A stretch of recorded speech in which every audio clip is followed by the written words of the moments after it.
Dislyte Excerpts Radio.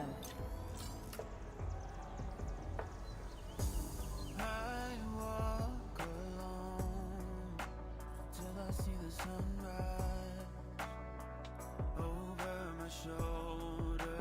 I'm alive. You completed that task quickly. Here's your... Over the midnight as I walk a lonely road inside. But as I look at the sky, I can see the starlights looking over Hi. where I once was born. Okay, I guess we need to put pride on the highest possible level, because it's atrocious that I had to explain today to someone online from my own country, so it was in my native, that gay people are normal.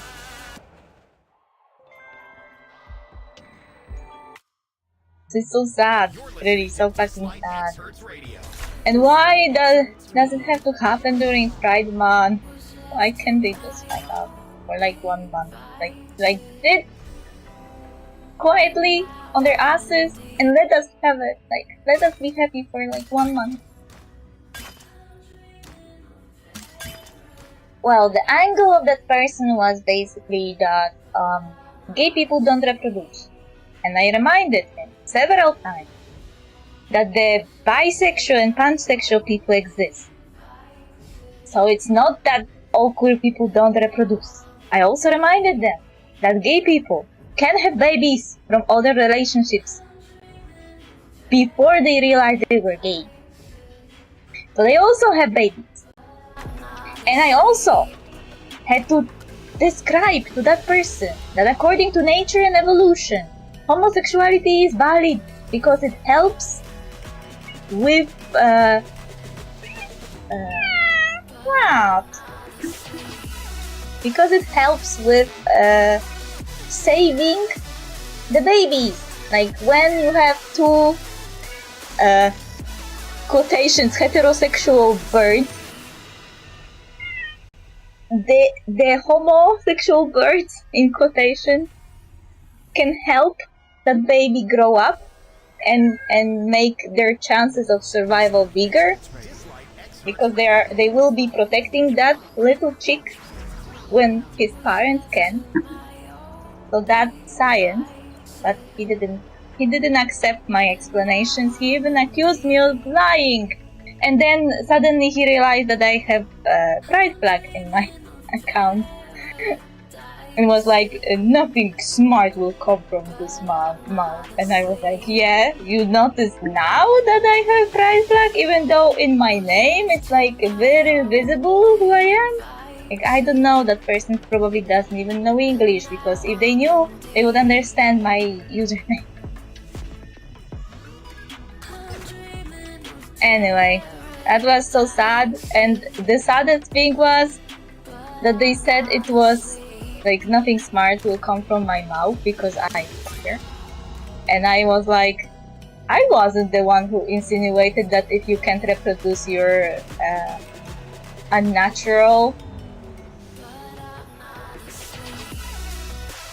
It was a really sad conversation. Like, why did I have to explain to someone who is supposedly an adult? I don't know how old they were. I assume they were an adult. That people don't live only for reproduction, and that animals also don't live only for reproduction. I mean, it's advantages, evolutionary, to have babies, because your species needs to survive. But even animals don't just pair up just to have babies. Like, you just need to watch some animal documentaries to notice this. Animals can fail at finding a different sex partner, and then the same sex partner will swoop in, and they will like, okay, that's okay too, and they will be together. Or there were cases of swans who, even though they could have a same-sex partner, they still chose to have, I mean the other way around. Even though they could have different sex partner, they still chose to have same sex partner, and you know that swans are mating for life.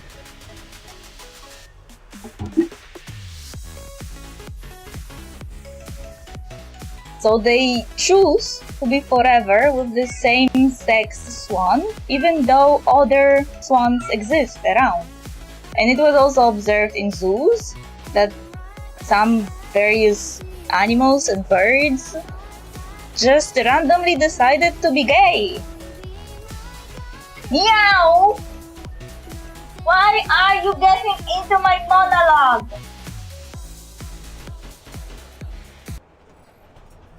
You're listening to Dislyte X Hertz Radio. Dislyte X Hertz Radio. I can't even talk. Meow! Sit down!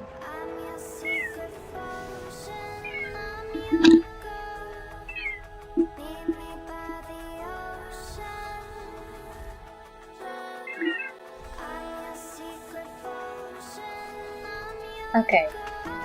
What I was supposed to do. Wow, you completed that task quickly. Here's your reward.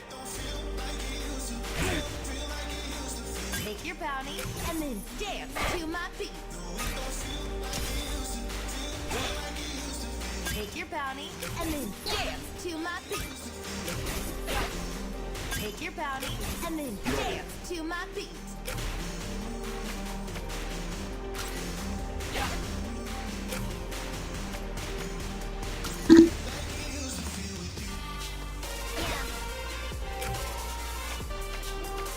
I really don't like having conversations like this during night time. Because from one hand, I really like explaining to people why they're wrong and tell them all the stuff that they should know. But from the other, I always get accused of lying or taking out knowledge from nowhere, and I all the time have to tell them it's not my fault that you were not paying attention in your biology class, or that you don't read. Like, I can't remember every single source I ever read to give them sources. Also, it's so super annoying and tiring to have to provide sources for everything I say when what I say is a basic common knowledge nowadays. So why do I have to prove myself? They should prove their own claims. Why they can just go raving around with their homophobia and don't have to provide any sources, but I do. I do have to, so they would believe me. Nobody cares if they believe me. I don't care if they believe me. I just want them to shut up. I just want them to shut up. If I can't educate them, I want my vast knowledge to shut them up. I want them to feel so embarrassed that they don't know anything, to shut the fuck up.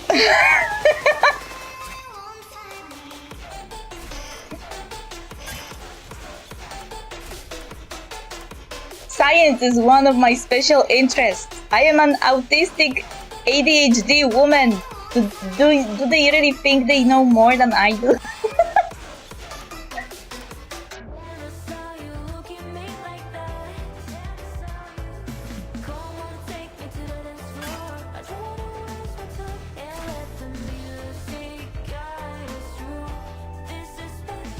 It's not my fault that they don't know how Animal Kingdom works. They don't know that animals don't care about our notions of gender. If animals cared, it would be no problem for them to survive. Like, do you know? Do you even know how hard it is for some animals to reproduce? You're listening to Dislyte X Hertz Radio. How much scientists have to force those animals to actually have babies. Because some animals are like, nah, I am not going to reproduce. Honestly, but if they're a dying species of animal, then it's not cool.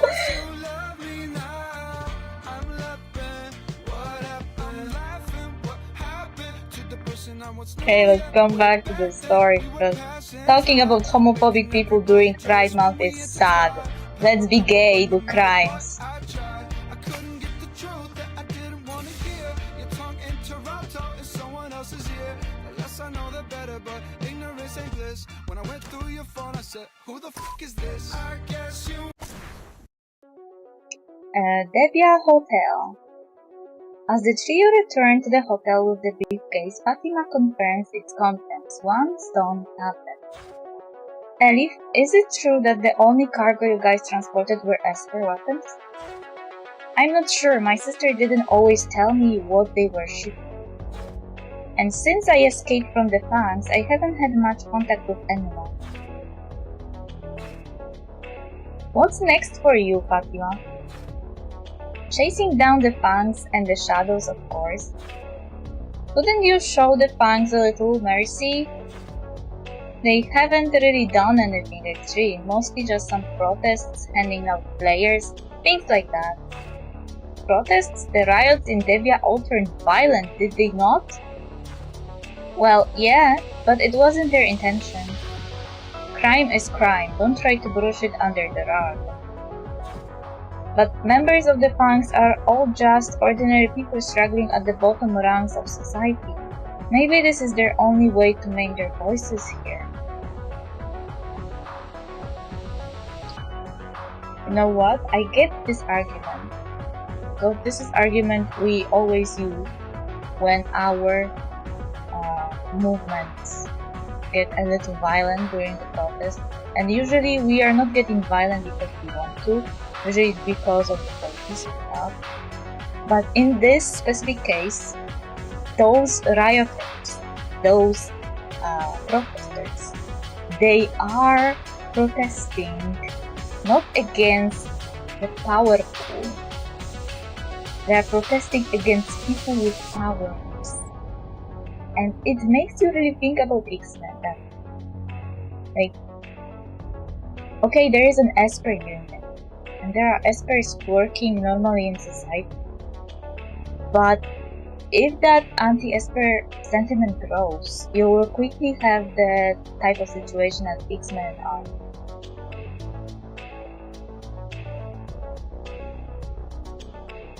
Because protesting as something that is out of your control, saying that all Espers are evil because they have powers, is not good. Like, those people didn't choose to be Espers. They got those powers against their will and now have to live with them. So this type of protester is a bigot, simply put. They are bigots. They just protest against something that nobody can change. The only way you can change that is to put every single Esper in jail or kill them all. And that's extremism. That's fascism. Ordinary people, you saw it with your own eyes. There are Espers in the Fangs. That I really don't know. The Fangs are loosely organized. All the meetups are organized online and nobody knows anyone else's true identity. Anyway, I never really had contact with anyone but my sister. Alright, enough already, let's have a look at this tablet. If the Shadow Decree is involved, this won't be something we can deal with by ourselves. I suggest we contact the Union to handle this together, starting with moving the tablet to a safe location. No, doing that would only alert them and give away our plans. Now that we have the ball in our court, we should use the tablet to throw out the shadows and the Fangs. That's taking a huge risk. What if... I'm with Fatima on this one. If we can use the Raya tablet to get in contact with the Fangs, we might even be able to find my sister. I still want to convince her to leave the organization. People shouldn't live with hate forever. I've already lost my parents. I couldn't bear to lose the only other relative I have left. Seeing Fatima's stubborn expression and Elif's worried face, Amir scratches his head and makes up his mind. Alright, We'll go ahead with Fatima's plan. The problem is how to use the tablet to get in touch with them. Since Fatima has been trained by the Fangs and my identity is known to the Shadows, we are sticking our necks out whichever side we try to contact. I don't care, I will take them all down. I'm confident in your abilities, but the Shadows aren't like you. They're accustomed to operating in the dark. I'm afraid they will use the civilians in the Fangs as human shields again. Well, we can't just wait around for something to happen. Actually, I've got an idea. In one corner of the room, Elif raises her hand. Fatima and Amir turn their gaze to the young woman.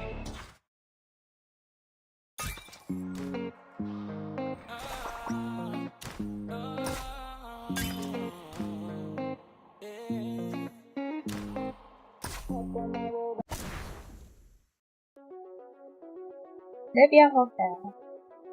An idea? Since Fang's members don't have much contact with one another, it's possible that not many of them know about my sister's disappearance or my defection. So we could take advantage of that. I could impersonate my sister and use her account to contact the Fang. We could say we have intercepted the missing shipment from the mine, then ask them to meet. Then we could try to learn where they are delivering shipments. Why do you have your sister's account? You see, my sister is terrible at remembering passwords, so she uses the same one for everything. Eric glances nervously at Fatima, who decides not to push further. That sounds too risky as well. There is a chance of failure, of course, but it's better than sitting around doing nothing. Even if they figure out who I am, I have still you two espers to protect me. Well, it's not like we have got a better option. Let's give it a shot. Alright. I will send a message now then. Elif takes out her take character and English, don't leave me. Elif takes out her communicator, switches to her sister's social account, and quickly types a message visible only to Fang's members. Fatima stands behind Elif, watching her every move. The next 10 minutes seem to last a lifetime, until finally Elif's communicator buzzes with a message notification. Someone got back. What did they say? He said to bring the goods and meet in the slums at 11 o'clock tonight. Fatima and Amir's eyes meet as they nod at one another. Let's go. Slums in a dark alley. Late at night, Elif brings the briefcase to the delivery point. Fatima and Amir hide in a dark corner as the figure slowly makes their way to the alley. If I walk in darkness, may the cinders light my way. Your code phrase is correct. You brought the goods? Yes, in this briefcase. Good, give it to me. I need you to take me to the drop-off location. I'm not feeling sure about this. We are all in the same club. What have you got to worry about? It's just good to be cautious. Elif's voice trembles slightly and her palms are sweaty as she grips the briefcase. Alright, I can take you, but open the briefcase for me first. No, what if you break it? Let's open it and let me have a look. What's the big deal? You can see the goods once we reach the drop-off. I gotta say, there's something off about you. I sensed it from the get-go. You won't hand over the goods, and you won't even let me have a look. I can't take you to the delivery point without seeing the goods first, so open that briefcase now. I thought you were someone else. Gripping the briefcase tightly, Elif turns to run. Think you can run? Not happening. The Fangs member blocks her way, toting a weapon. We don't let outsiders trick us and leave to tell the tale. Who are you? Talk. Who sent you? Ha! Before the Fangs member can open fire, Fatima approaches from behind and kicks him to the ground. Tell us where the drop-off is. Sunblaze, we meet again! Cut the crap or else. Fatima tightens her grip on her weapon and twists the man's arm harder. I'm not giving up the location to you damned espers. Then we will have to do this the hard way. Still not talking? Then I will keep going until you spill the beans. She is becoming a villain. Fatima lifts her fist and swings at him again, harder this time. The Fangs member topples to the ground, clutching his head and writhing in pain. Stop hitting me! I will talk! I will tell you, alright?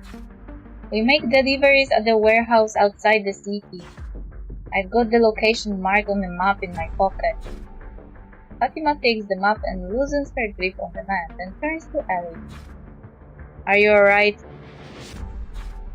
Yes. While Fatima has her guard down, the Fangs member gets up, grabs his weapon and rushes at her. Die, Sunblaze! Fatima effortlessly swats away his weapon, then throws him to the ground once more. I already gave you a chance. Fatima aims her weapon at the Fangs member as he lies on the ground. Hold it, Fatima. You just tried to kill me, you saw it yourself. Unless we teach them a lesson, these guys will never learn. But he can't fight back right now, don't forget our agreement. Lying prone, the man trembles with fear as he watches Fatima lower her weapon. Without even attempting to pick up his own weapon, the man gets up and flees behind. We're really just gonna let him go like that? What did you see in his eyes, Fatima? Rage at espers and hatred too. But more than that, there was fear. He was afraid of you, afraid of your power. Fatima recalls the man's expression as he turned to flee. There was no anger, no hatred in those eyes, and no relief at getting away. Beneath the panic, there was an even deeper sense of profound fear.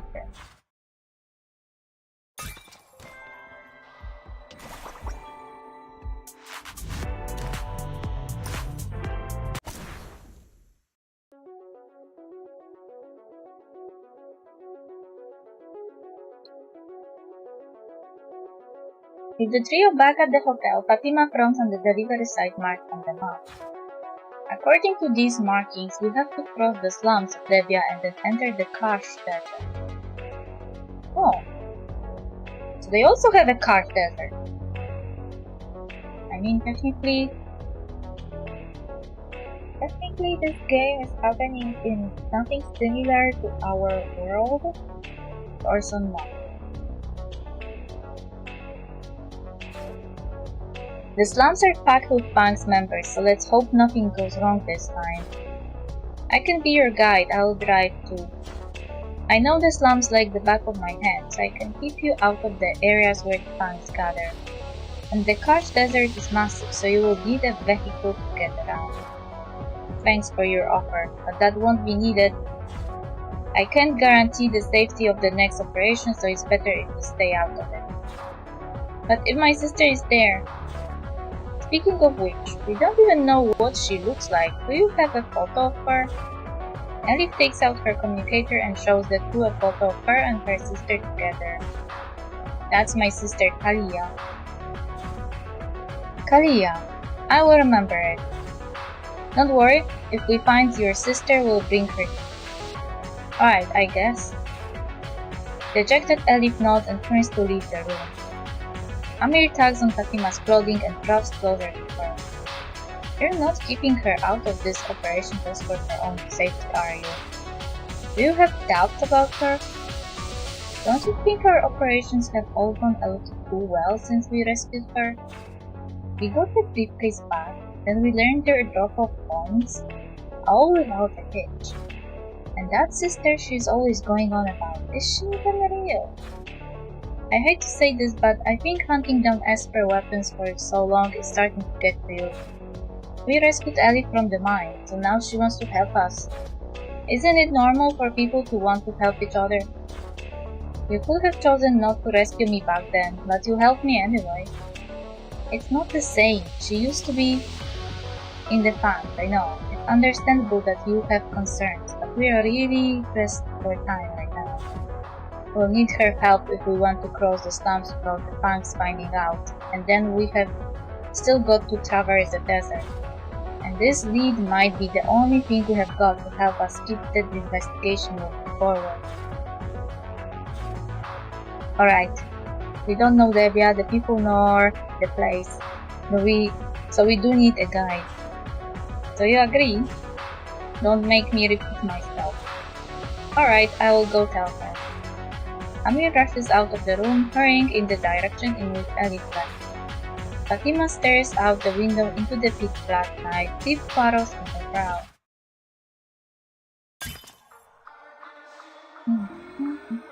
I guess you want me now. I'm laughing. What happened? I guess you love me now. You left and started changing your mind. I thought you met your only true Valentine. Now that I don't have the time, I guess you love me now. I'm laughing. What happened? I'm laughing. What happened to the person I once knew? Yeah, way back then we were passing time, making everybody jealous when we intertwined. Power couple, but no matter what I tried, I couldn't get the truth that I didn't want to hear. Your tongue in Toronto is someone else's ear. The less I know, the better, but ignorance ain't bliss. When I went through your phone, I said, who the f*** is this? I guess you want me now. I'm laughing. What happened? I guess you love me now. You left and started changing your mind. I thought you met your only true Valentine. Now that I don't have the time, I guess you love me now. Behind enemy line. With Elif's guidance, Fatima and Amir make it through the slums and desert, arriving safely at the delivery site. Outskirts of Defra. Who would have thought the Shadows would build a warehouse way out in the desert? No wonder nobody has found it yet. Until today. Elif, just to be on the safe side, you stay here and wait for us. Alright, if you see my sister, we will let you know if we find her. Fatima and Amir begin walking toward the warehouse, their silhouettes fading away amidst the sun.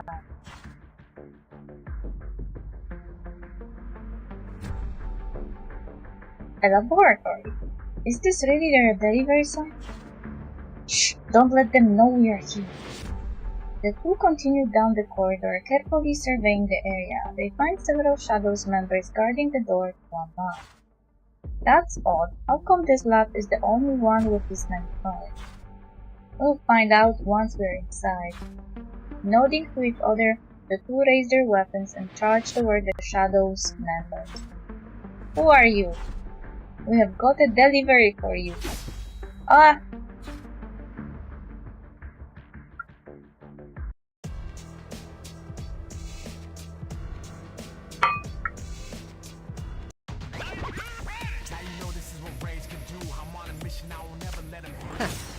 Nowhere to hide. Nowhere to run. They died. Phew, I guess that's taken care of. Here's the access card. Let's head in. After sweeping the card to unlock the door, Fatima and Amir enter the laboratory. Where is Etrika? That's... The open briefcase on the lab table immediately catches Amir's attention. Another Raya tablet! Seems like the Shadows have been transporting Raya tablets for some time. Maybe there are other tablets here. Let's look around. 10 minutes later. Nothing over here. Amir, come look at this. These documents are about the Shadows' research on this Raya tablet. From the date, it looks like they have been studying it for a while. But it also seems like they haven't learned much. Let's see. Currently, the only information that has been deciphered from this Raya tablet is as follows.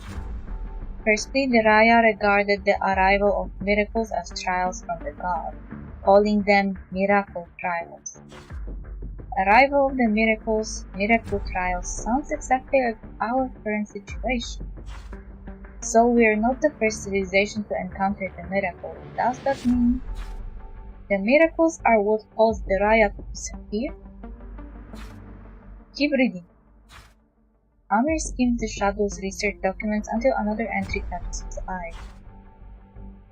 Those who pass a miracle trial will gain powers unimaginable to ordinary people.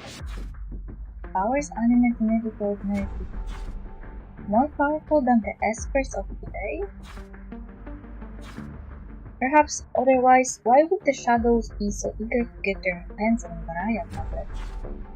Is there any more info about the miracle trials? It says that the Raya tablet explains how to pass the miracle trial. But since this tablet is broken, the Shadows couldn't glean any more information from it. Broken? Fatima turns her eyes to the Raya tablet on the table, inspecting its edges.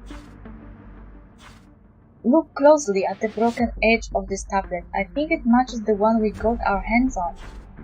You mean if we put this tablet together with ours, it should form a complete Raya tablet? Exactly. And the methods for passing the miracle trials, the thing the Shadows are after, must be recorded on our tablet. Remarkable, isn't it? The Shadows went through so much trouble to transport these two tablets, and we still got our hands on both. What? They have got reinforcements? Let's go and find out.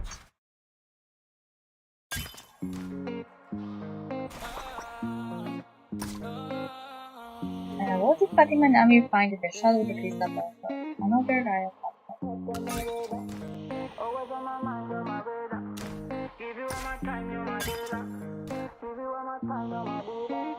Well, I ain't sure, but I think this girl is dangerous. Cause she be on my mind last night was fabulous. Music is good. Naughty, how she did this, oh my god. She make a brother heat up, yeah. I mean, she's hot like a heater. Thinking of seeing her again. Take her out and fly away. Keep her closer day by day. Did you hear me say? Did you hear me say? Thinking of seeing her again. Take her out and fly away. Keep her closer day by day. Did you hear me say? How she move is slow. Then she got it all. The way she took control. She make a brother hate up. Think she's hot like a hater. Up on my radar. Always on my mind, on my radar. Give you all my time, you're my data. Give you all my time, you're my data. Yeah, up on my radar. Always on my mind, you're my radar. Give you all my time, you're my data. Give you all my time, you're my data. Magnetic affection. She pulling me close, no tension. Right now she has it all my attention. I keep them all out of protection. I don't know what she did to me. She's all in my head, this cannot be. I feel it when she's there in front of me. That's why thinking of seeing her again. Take her out and fly away. Keep her closer day by day. Did you hear me say? Did you hear me say? Thinking of seeing her again. Take her out and fly away. Keep her closer day by day. Did you hear me say? How she move is slow. Then she got it all. The way she took control. She make a brother hate up. Think she's hot like a hater. Up on my radar. Always on my mind, on my radar. Give you all my time, you're my data. Give you all my time, you're my data. Yeah, up on my radar. Always on my mind, you're my radar. Give you all my time, you're my data. Give you all my time, you're my data. I just needed the song to finish.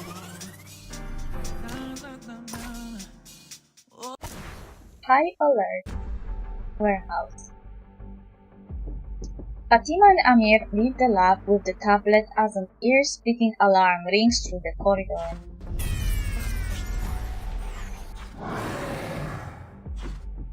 What are all these Miramon doing here?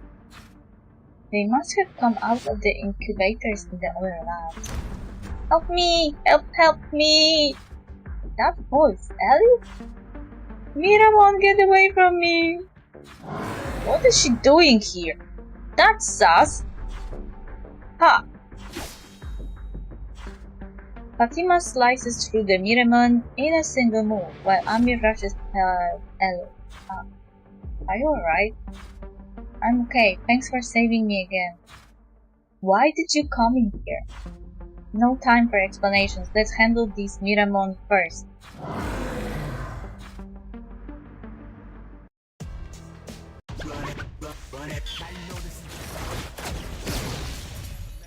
Wow. He can one-shot them. Open the lab's security door and let's get out of here. These guys won't quit. We can't carry on like this. We need a way to break through. I'll bait them away to buy you guys some time. No, it's too dangerous. We are running out of time. I will go with Ellie if you get the door open. Okay. Hey, Miramon, over here! Ha! While keeping Ellie safe, Fatima fends off the Miramon hot on their heels. The situation becomes increasingly chaotic. Amir, are you done yet? Almost, just need a little more time. A bed of sweat drips down Amir's face as he operates the security door panel. A few moments later, there is a sudden thunk from the door. It's open. Take the tablet and go. With the Miramon on their tail, Fatima and Amir grab the tablet and Ellie and whisk them out of the lab without a moment to spare.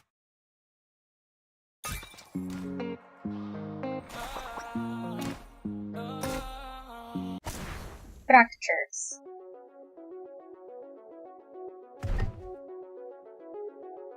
Returning to the hotel, Fatima pounds her fist on the table and fixes Ellie with a furious gaze. Didn't I tell you to wait outside? Why can't you follow a simple instruction? You guys were gone so long I got worried. And I wanted to make sure my sister wasn't in there. I didn't realize the shadows had set a trap. I didn't mean to get you guys caught up in it. I'm sorry, I'm really sorry. Save me your useless apologies. As Fatima clenches her fist, Amir rushes to stand between them. Alright. We made it out alive. No point in pressing the issue. At least we got our hands on another Riot tablet. We might as well figure out our next steps. Now that we have got both tablets, the shadows won't take this lying down. They will be hatching a plan to take them back on this week. As I see it, the safest option is to hand the tablets over to the Union. Then we can ask them for support in tracking down the shadows. Not happening. I refuse. Why? The situation's already way bigger than either of us can handle. I'm not giving the tablet to the Union or anyone else for that matter. I don't understand, Fatima. Why are you so opposed to giving the tablets to the Union? Are you mad at them because they put your face on the wanted posters, or is it because... Believe what you want. Sorry, I got a little carried away. I need a moment to calm down. Amir leaves the room. The air is deathly silent. I know I'm not an expert, but I understand your decision. The Raya tablets are extremely important. You can't give them to someone who might have a hidden agenda. Whether it's the Union or the Shadows, you can't completely trust either of them. But I'm curious, if you don't trust the Union, why are you working with Amir? None of your concern. He's a scavenger. I joined the Fangs and you're a vigilante. To them, we are both criminals. I think Amir is a good guy, but I can't help but worry. When this is all over, he will throw us both to jail. And even if Amir does find my sister, would he really bring her back to me? I don't feel like thinking about it.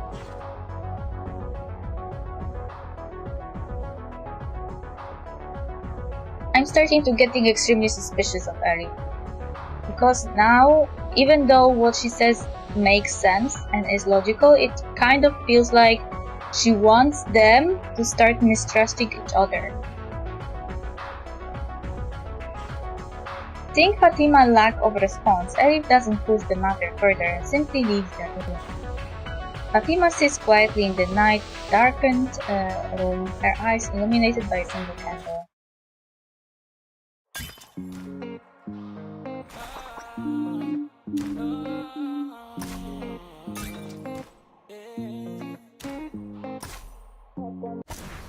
Providing love. The next morning, Amir faces outside Fatima's door, muttering quietly to himself. About last night, I'm sorry. Maybe that's too direct. Morning, how did you sleep? Nope, that's not good either. Whatever, I will wing it. Amir knocks gently at the door. There is no response. Fatima, are you there? What's up? I'm looking for Fatima, but it looks like she's not here. After knocking a few more times with no response, Amir tries the door handle. It isn't locked. The pair opens the door. The room is empty. There's a piece of paper left in a clearly visible location. I'm investigating the lab from yesterday. Don't follow me. She could have at least told me in person. I think I really offended her last time. Now I'm the one who caused all this. If I had just waited outside like she told me. Amir keeps making those puppy hurt faces. Like, I don't know how Fatima can bear them. He just makes this puppy face as if she kicked him, and how can you be angry at him? Don't blame yourself. Investigations go wrong all the time. Isn't there anything I can do to help? Anything at all? You have already helped us plenty. Now we just have to wait for Fatima to get back. Alright, actually, never mind. Forget I said anything. What is it? Something on your mind? I'm just curious. Why are you working with her? I thought the Union wanted her under arrest. I want to help her. The Union has nothing to do with it. So your investigation into the Esper weapons and the banks, the Union has nothing to do with that either? When this is all over, will my sister and I be hauled off to the marshals? I can't make any promises on that. I see. And again that sad puppy face! How can he make that face?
I'm sorry. I don't want to say it, but if the Union, if Espers had thought about us ordinary people sooner, how we were supposed to cope during the Age of Miracles, maybe my sister and I would never have gone down this path. I'm sure a lot of the banks wouldn't have either. And Fatima wouldn't have chosen to become Sandal. Eric's words leave Amir deep in thought. We can't just wait around for Fatima to come back. I'm taking you and the Raya tablets to the Union. Am I under arrest? No, the Union will guarantee your safety. I promise no one in the Union will lay a finger on you. Alright, Do you mind if we stop by my place first? Sus! I need to pick up a few things, and I want to ask my neighbors if they have seen my sister this past day.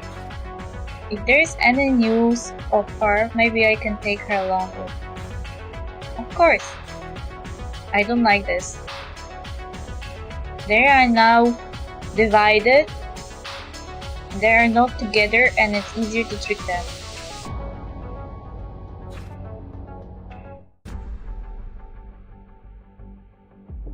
No clues, but there's something weird. Ellie said she triggered the trap, but there's no signs of something like that being set up at all. So where did those Miraman come from? Fatima follows the signs of destruction left by the Miraman toward the laboratory and looks over the test printers that had previously held Miraman. These test chambers don't look like they were broken from time to time. Someone opened them and let the Miraman out. But who? Ellie. I need to warn Amir right now. Fatima pulls out her communicator and calls Amir. Of all the times for him not to pick up, Fatima feels sudden unease and checks the GPS app on her communicator. This is bad. Amir could be in danger. See? I was south. It was south. It was super south. I guess you want me now. I'm laughing. What happened? Complication. Amir follows Elif into a rundown backyard in the slums. This is the place. I need to pack a suitcase. Might take me a moment. Maybe you should come in and make yourself comfortable. It's okay, I'll wait out here.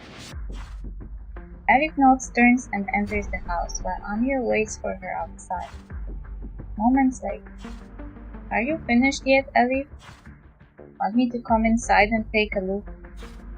While I'm at it, I wonder how Fatima's investigation is coming along. Amir gives her a call, but no one answers. It's not connecting, that's worrying. Amir hangs up. A group of figures in the shadows catch his attention. That's the Shadow Decree. What's the Shadow Decree doing here? Have our whereabouts been leaked? I've got to get Elif out of here. Amir rushes into the house to find Elif standing beside a group of Shadow Decree members. Don't run, your friend here sold you out a long time ago. I'm sorry, Amir. They threatened my sister's life. I had no choice. You should be ashamed of yourselves. Enough talk. Hand over the Raya tablet. You want them? Come get them!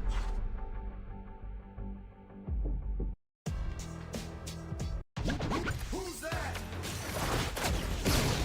They're dead.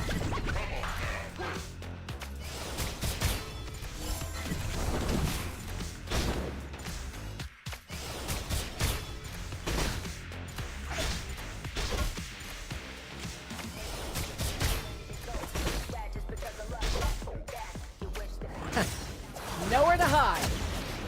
Nowhere to run.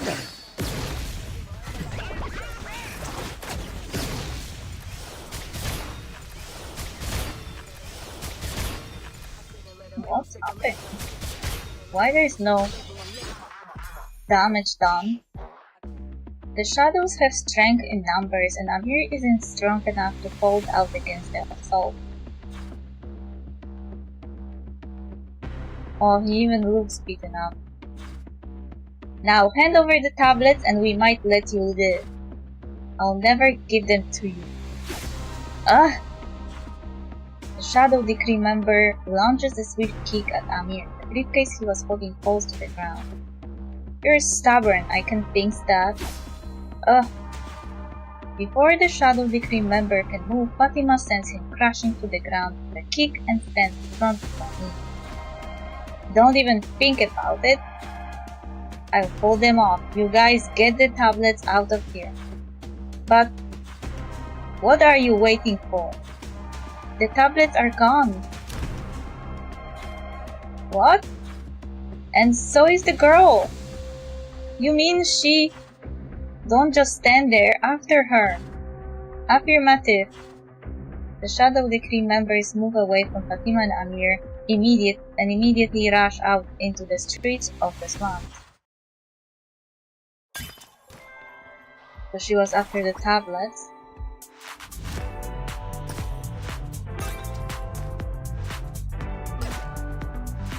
Hey, I can do more. Available in 11 hours. That's not fair. That's not fair. That's not fair.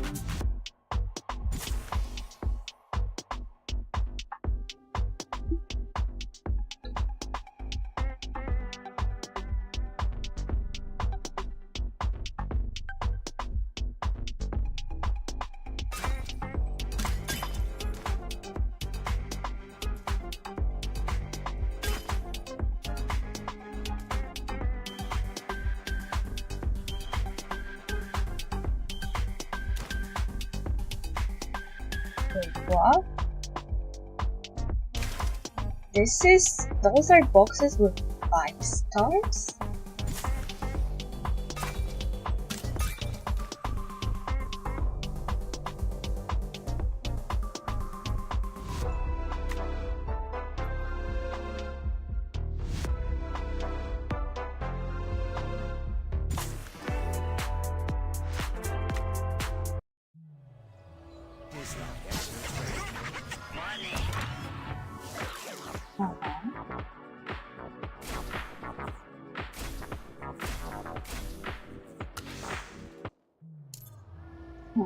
Dislyte X Dislyte Excerpt Radio.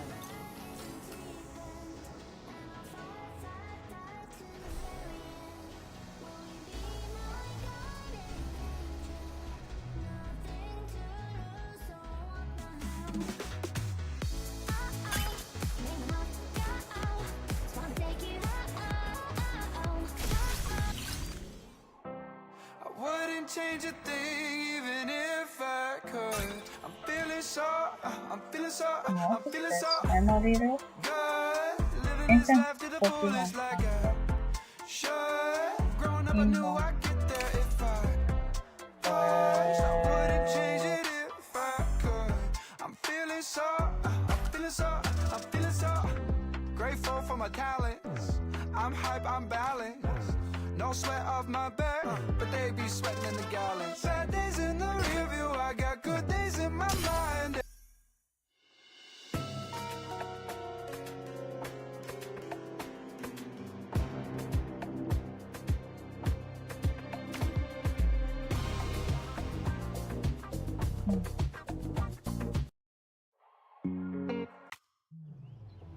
You're listening to Dislyte X Hertz I Radio. didn't predict that I won't You be able to completed that task finish quickly. today.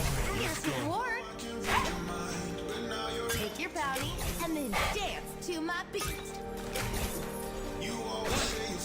Take your bounty and then dance to my beat.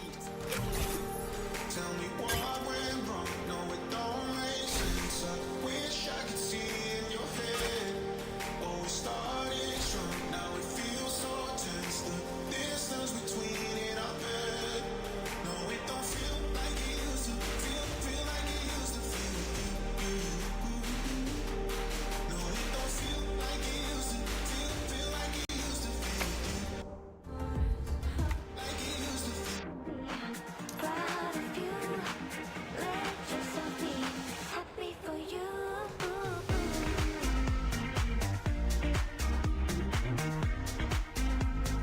Happy for you.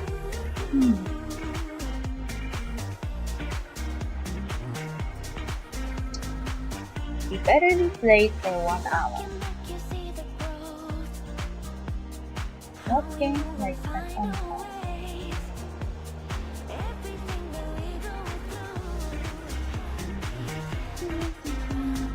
Happy for you.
したいとで読み直しているで読み直しているだけがで読み直しているで読み直しているで読み直しているで読み直しているで読み直しているでキスしたいとで読み直しているで読み直しているだけがで読み直している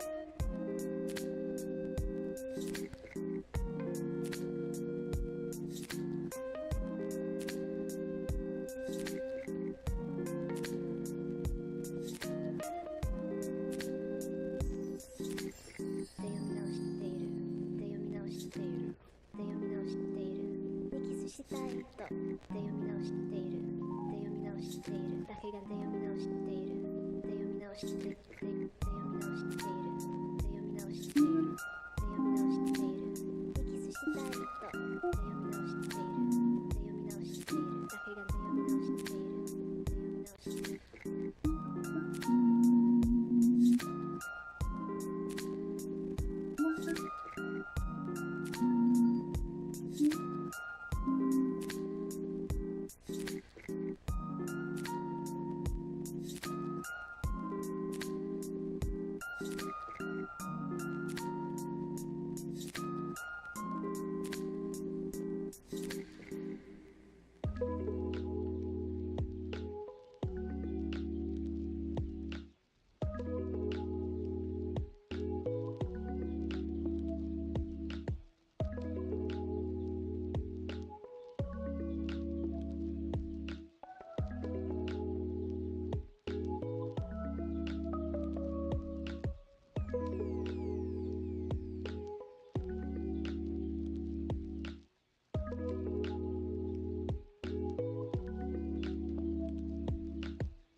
Switch to Genshin Impact.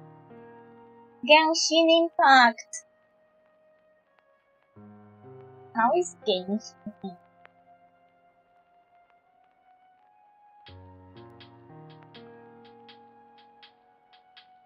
I need to find a chatbot that can translate. I could then type and tap, but translate this way. See what happens.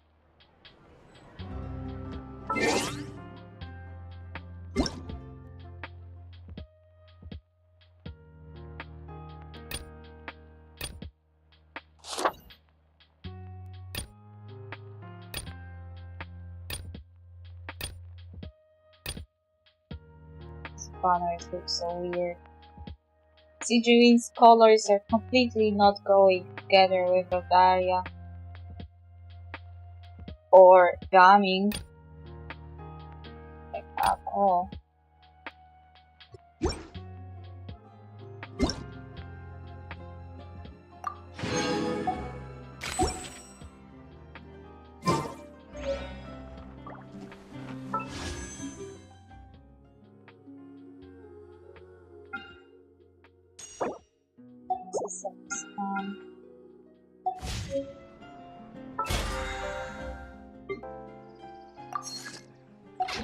Scam banner.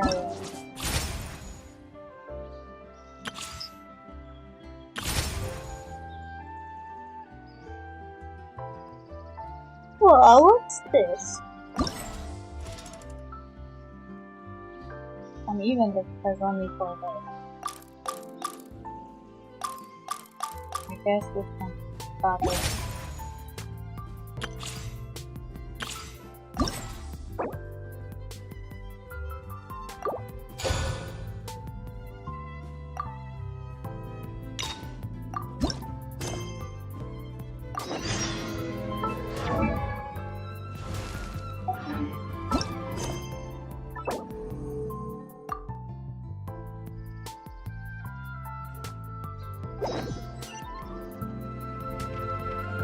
Take a look around for the fontaine. Oh.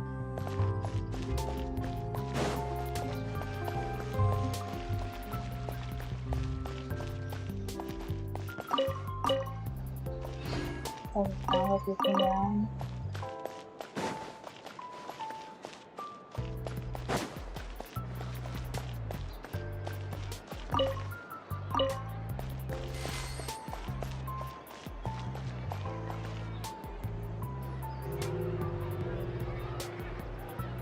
This shop looks popular today. Wonder what the occasion is. Butterfly Dew Cosmetics now on sale. Huh, looks like it. Oh, Sigewine here too. Hey there, Sigewine! What are the chances? Hello there, Traveler and Paimon. I hope you're keeping yourselves fit and healthy. You bet we are! So anyway, what are you doing here, Sigewine? The Duke insists I take regular vacations in the Court of Fontaine. This one just so happened to coincide with a promotion for a new skincare product, so I came over to take a look. I like to keep up with the latest industry developments when I can, to help me with my magazine articles. Okay. She's writing for a magazine? Wait, you write? For a magazine? Which one? It's called Beautés en Fleur, and it's run by the Fontaine Beauty Association. I've done lots of articles about skincare for them, using the pen name Maritime Flower. Oh, wow! You're a Maritime Flower? If Paimon's not mistaken, you're one of the leading figures in the Fontaine Beauty Association! Since when did you start reading beauty mags? What's so weird about that? Everyone loves beauty! I really like this role. The staff at cosmetic shops are always so polite. And as long as I wear a big smile on my face, I always get the best customer service. Well, they sure don't want to make an enemy of the Maritime Flower. So what got you interested in beauty products, Sigewine? How did you become a leader in the beauty association? Obviously, it's because of Sigewine's love for beauty. Still a leader of the Beauty Association? That's incredible. The truth is, I study this field because I cherish my own appearance. It has nothing to do with being beautiful or not. Oh, the words of a master beautician defy comprehension! Oh, wait, you're saying that natural beauty is the highest form of beauty, right? Not really. Actually, Melusine aesthetics are very different from human ones. We don't view humans based on their appearance. Uh-huh. If I had to describe our approach, I'd say it's based on cuteness. What?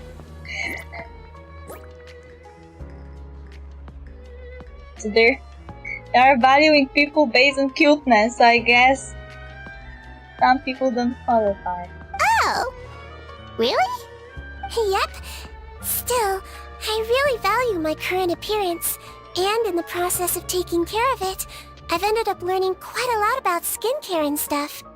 It turns out, my knowledge and experience is pretty popular with beauty product lovers. It came as a big surprise to me, though. Oh, Paimon gets it now! But speaking of your appearance, a shape-shifting story? Oh, heck yeah, of course we're interested! You aren't going to say the last sentence? Once upon a time. Long ago, humans rejected Melusines, and Melusines feared humans. There was one Melusine who became fascinated with human medicine, but no human wanted her help.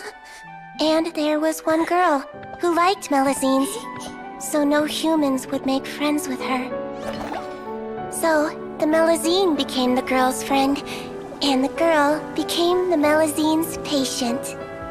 Oh, they play doctor. Your checkup's all done. You're still in perfect health. Thank you, Dr. Melusine. In this game of doctor and patient, a friendship was born. Then, one day, the girl fell ill. The Melusine was the only doctor to arrive on time, but the adults sent her away. Scram! Melusines can't be trusted! So just because I'm not human, I can't save my best friend? Oh, In this is... desperation, the Melusine approached the frightening witch. What? She begged and begged until she got a reply. If you take this potion, concocted of sin, What? you will gain a human face and grow human limbs. But then, you will lose everything that attracted this friend of yours to you in the first place. Can you accept that? The Melusine did not hesitate for very long.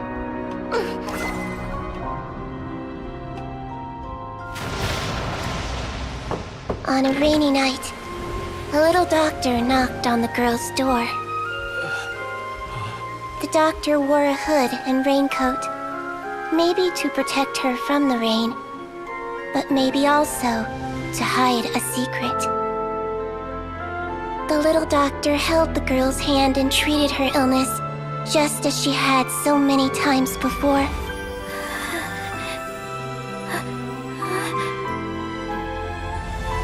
Dawn came, and the little girl's condition improved. But the little doctor was long gone, for she knew her friend would never recognize her again. Well, And so, since then, I've lived my life in human form. Most people who know me just think I was born this way. well, it started cute, then it went surprisingly dark very quickly. Then it went Little Mermaid, and then it became somewhat happy ending but bittersweet.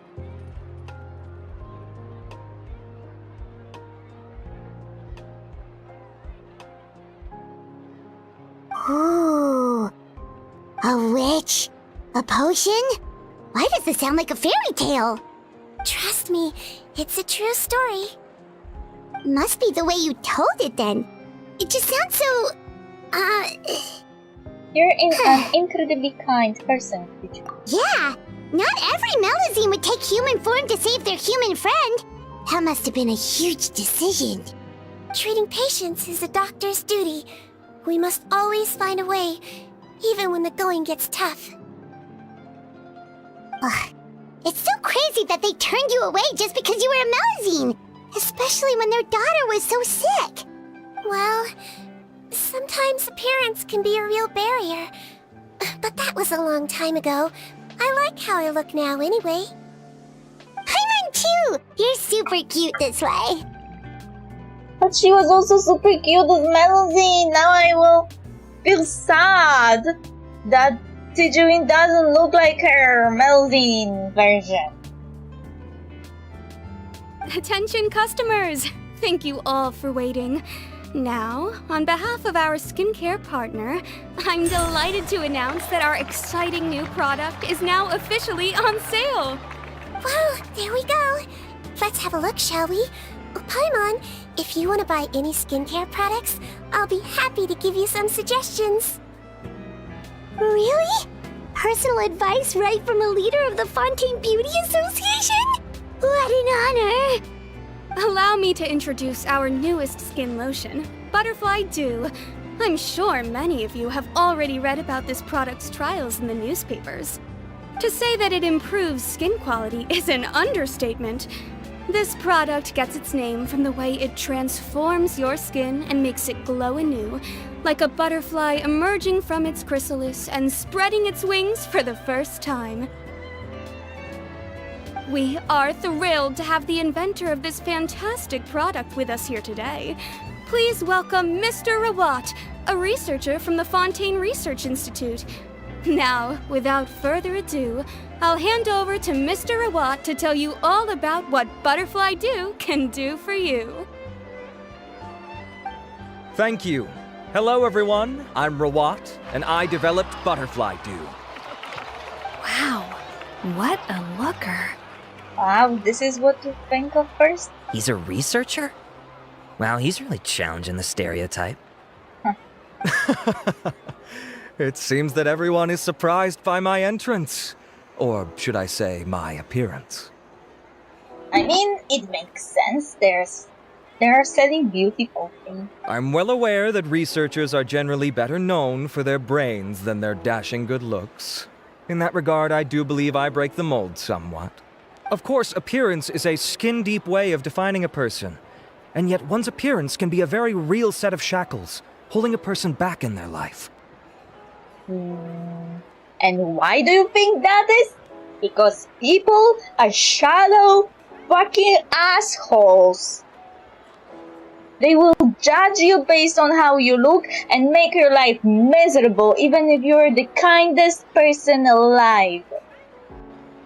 It can rob a young person of their self-confidence when applying for a job, dissuade a young lady from approaching the one she loves. Our actions are at the mercy of our appearance, and we slowly become the very person that the outside world sees us as. Shouldn't you, try to convince everybody that we should accept how everybody looks and stop being a bunch of assholes who judge people on their appearances instead of, I don't know, selling beauty potions? But what if I told you that those shackles can be broken? That's a bad approach, mister. If our appearance prevents us from changing, then let us first change our appearance itself. That's the bad approach. Wash away moles, birthmarks, and wrinkles, and they can no longer rob us of our confidence. Replace them with luster and radiance, and we shall never again hang our heads in shame. That is why Butterfly Dew exists. Its mission is to allow us to shed our pupae, undergo a complete metamorphosis, and embrace a new life. Why does it sound as if it was some kind of elixir that would turn everybody into frogs? Well, whether it actually works or not, after that speech, Paimon's already sold! I am not Paimon. Why are you so shallow? Mr. Rawat, could I ask if you've used this product yourself? Of course, I tried it many times while I was testing it. You can consider me a product ambassador. Wow, then it's sure to work! Still, I don't expect to convince you just by blowing my own trumpet. So, could I get a volunteer from the audience to try it out? Oh, Paimon volunteers! Paimon, what are you doing? Oh! Ah, what an honor! It appears we have a giant of the Fontaine Beauty Association here with us. In that case, Miss Sigewine, could we seek your most expert opinion on this product? Sure.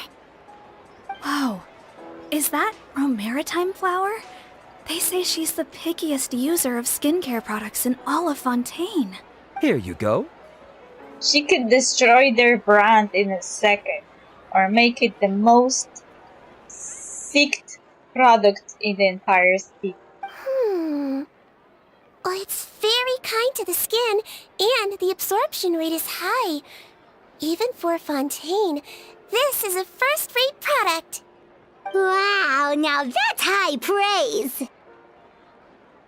I'll take one! Any discounts? I was feeling there was a bad coming. All right. Well, all that remains for me to say is, Butterfly Dew is now on sale! Enthusiastic shopping spree rapidly decimates the stock. Think we should buy a bottle too? Nah, you're cute enough already. Are you paying for it yourself?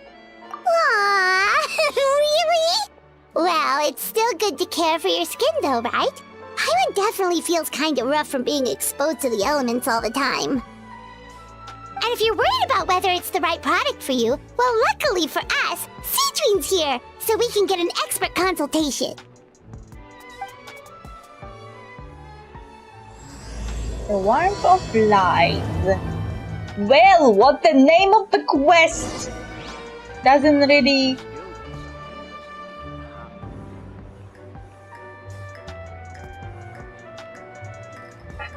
Wait. I have a bag on my wall. What could the children be up to? Never mind. Let them do as they please. Where did it go? It was here a second ago. You ran away.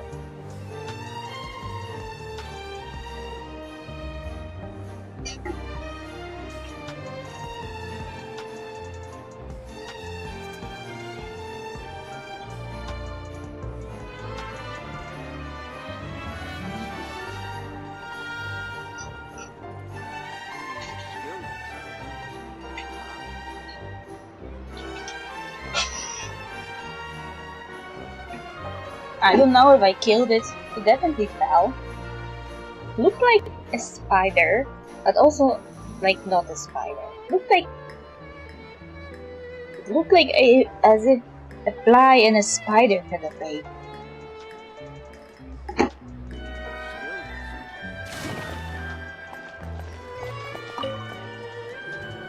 It's an honor to receive such high praise from you. To be honest, I was also hoping you might be able to point out some flaws in the product so I can keep improving it. With most skincare products, the pros and cons only become apparent with long-term use. Yet, this one has instant benefits, improving skin quality without any obvious side effects. It's one of a kind. Don't worry though, I plan to keep using it, and I'll publish regular reviews in Beautés en Fleur. You can read my thoughts there. All you need to do is subscribe. Oh, she's also robbing him on cash. You think that she will give you a free review, but then she goes like, I will be posting my regular reviews in our magazine, so you can just, buy a subscription. Oh, I was hoping for a more casual conversation, but you are a beauty association leader after all.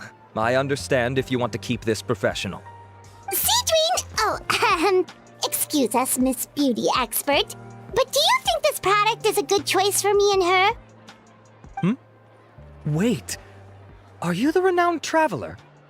That's right, and by her side, the equally famous Paimon. Well, I don't normally handle customer questions personally, but since it's the traveler asking, allow me to make an exception. Butterfly Dew is made for all skin types, so no matter who you are, you can rest assured that it will be kind to your skin. If anything, it might be marginally more effective on Fontanian's skin, but other than that, it works the same on everyone. Why is it marginally more effective on Fontanian's skin? They were all, Oceanics before. But now they are not. There's still a distinction between Fontanians and regular humans. Why would it work better on Fontanians? Exactly my question. In the interests of protecting my trade secrets, I'm afraid I can't answer that, Miss Paimon. Alright then. How about a friend discount? Save yourself the trouble. I'd be greatly honored to have both of you use my product. Here, take 2 bottles for free. What? Yay! Paimon's private fund survives! Private fund. What's the catch? Is this a publicity stunt? I can see why you might think that, but please don't misunderstand. This gift is simply a token of my esteem. There's no business motivation behind it. To me, finding new customers for Butterfly Dew is about meeting kindred spirits, fellow admirers of physical beauty. I consider it a labor of love. Okay. Admirers of physical beauty? Eesh, that's embarrassing to say out loud. It sounds so shallow. It's nothing to be ashamed of, Miss Paimon. Most people claim to desire inner virtue, but it's still physical appearance that turns their heads. I mean, true. This is a fact of life. It's only natural for people to desire to become beautiful. And that's exactly what inspired me to choose this research direction in the first place. You're right. Everyone loves beauty, don't they? Especially Argenti. Look at the time. My apologies, but I have other things to attend to. I'll leave you with these 2 bottles of butterfly dew, and I look forward to seeing you again. Okay. Paimon, I'd say there's no need for you and the Traveler to use this product for now. Why? Is there a problem with it?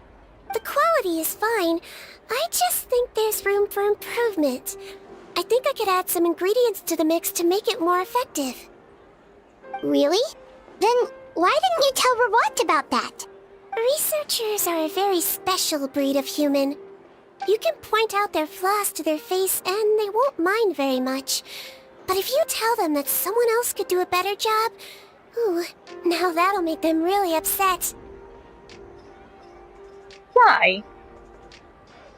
Why? Like, you would think that true scientists would actually enjoy meeting a scientist that can do something they can, because then they could make a collaboration and work on it together. If I'd mentioned it, he probably wouldn't have given you those 2 bottles for free. Fair enough, that makes sense. If you're interested in the more effective version, I can write up a list of ingredients for you. Just come get me once you've gathered them. Okay. When you say more effective, you mean it'll make Paimon even prettier? Ooh, how can we say no? A prettier Paimon? Well, if you really want this. As for me, it's probably time I got back to the Fortress of Maripede. I mustn't leave the infirmary unattended for too long. You were on vacation. That's what this quest started from. About your vacation. Is your vacation only a few hours? Alright, see you there then! The worst workplace ever.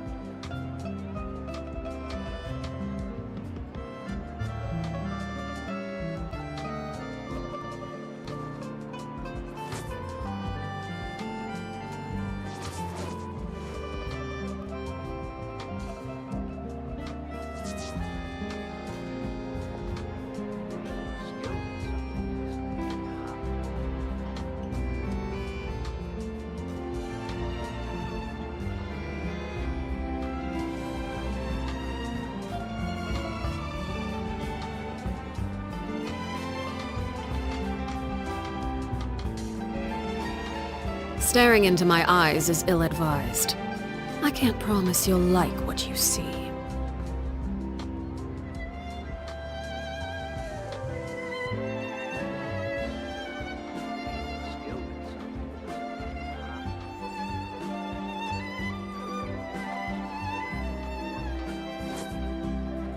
Okay, working now. Collect the materials on the list. Cha-cha-cha-cha-cha.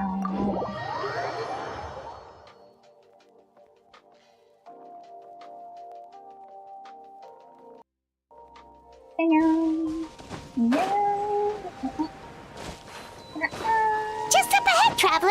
The ingredients for Sigewine should be nearby!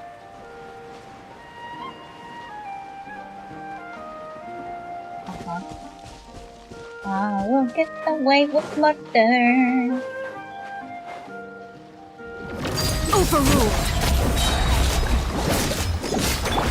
Huh? Not now! Cold, learn to command! Witness the power of good work!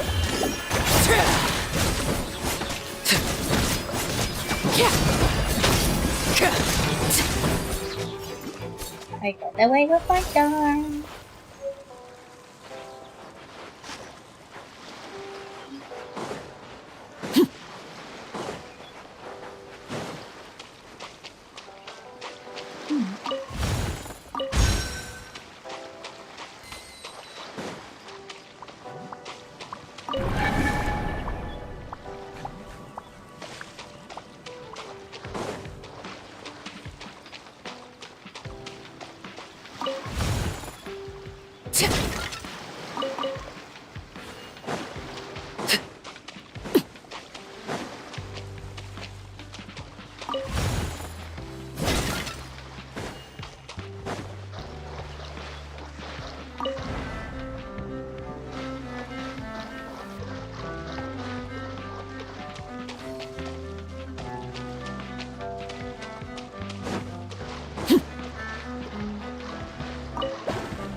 Ah, here you are.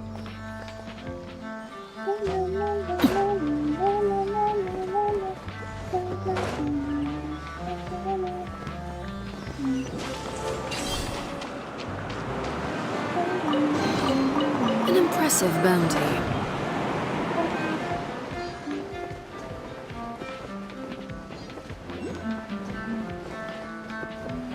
Oh? Hey! No! The corals! Yeah, flying!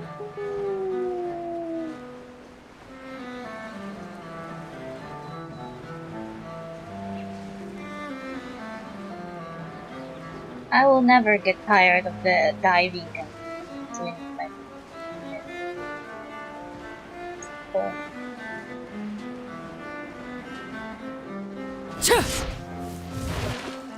You don't need to dive while, you know, doing what you do.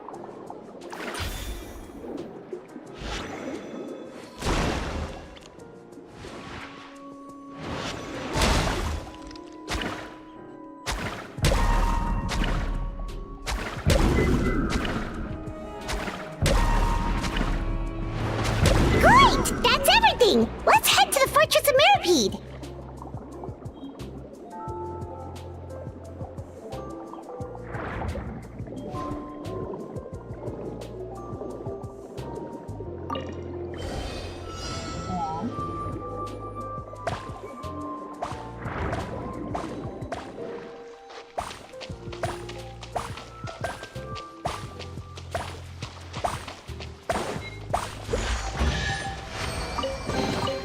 What greater pleasure is there than the And Fortress of Mirapede.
This is so funny.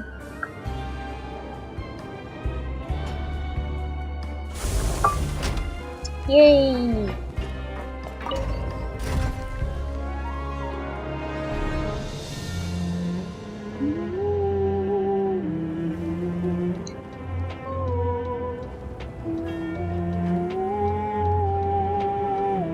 Something you wish to report? Go on. You have my undivided attention.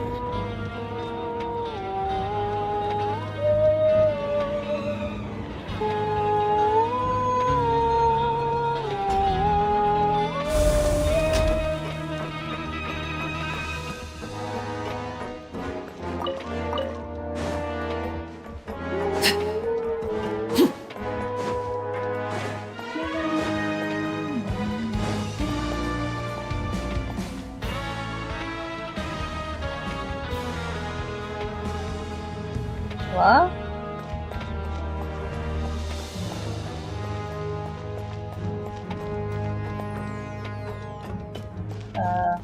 I'm still not on the correct floor, I bet.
You traitor!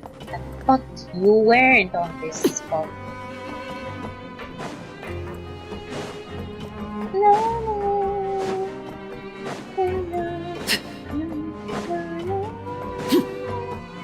That's why I hate Fortress of Meropit. It's easy to not reach the place you want.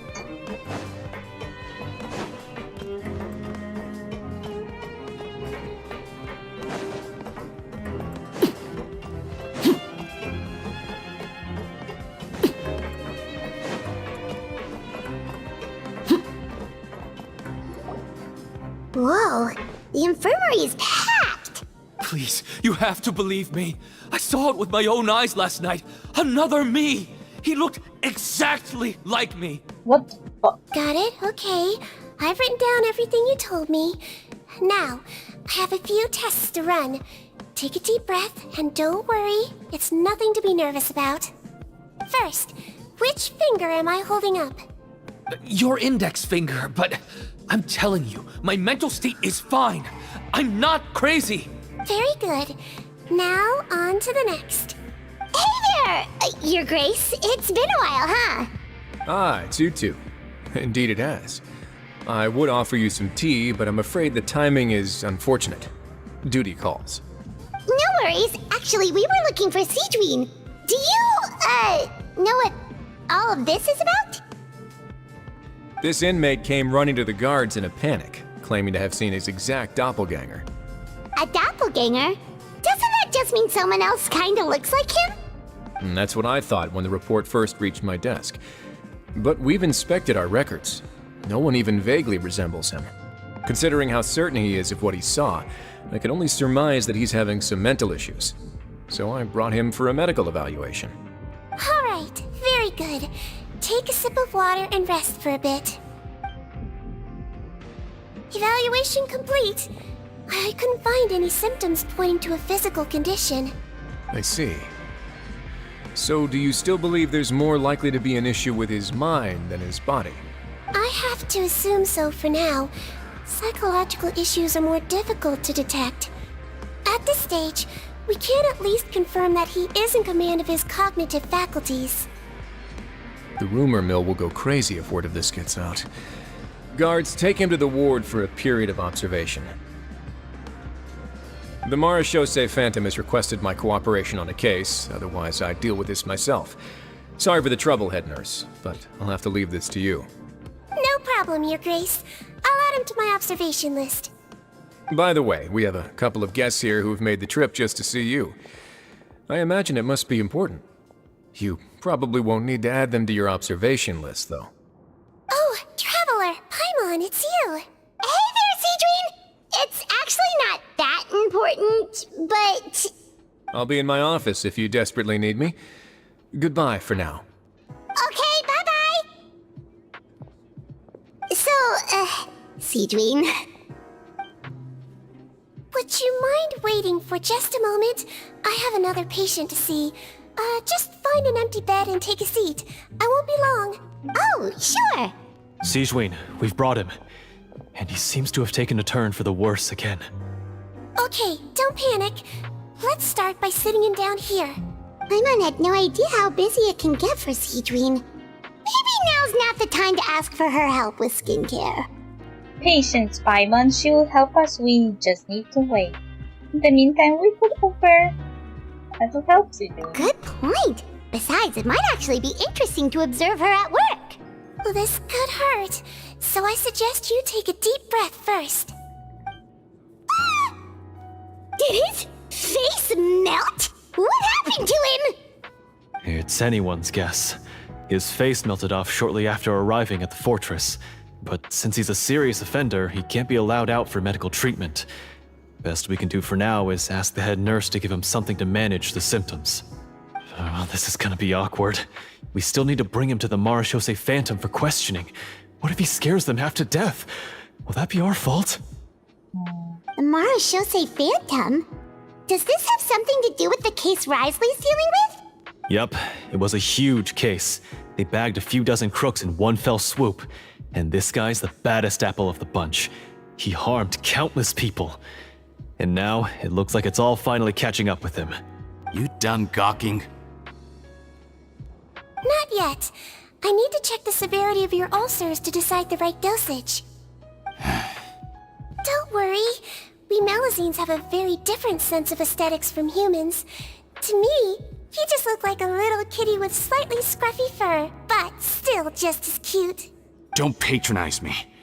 Do I look like a kid to you? Just give me the meds and let me out of here. I already missed my cell.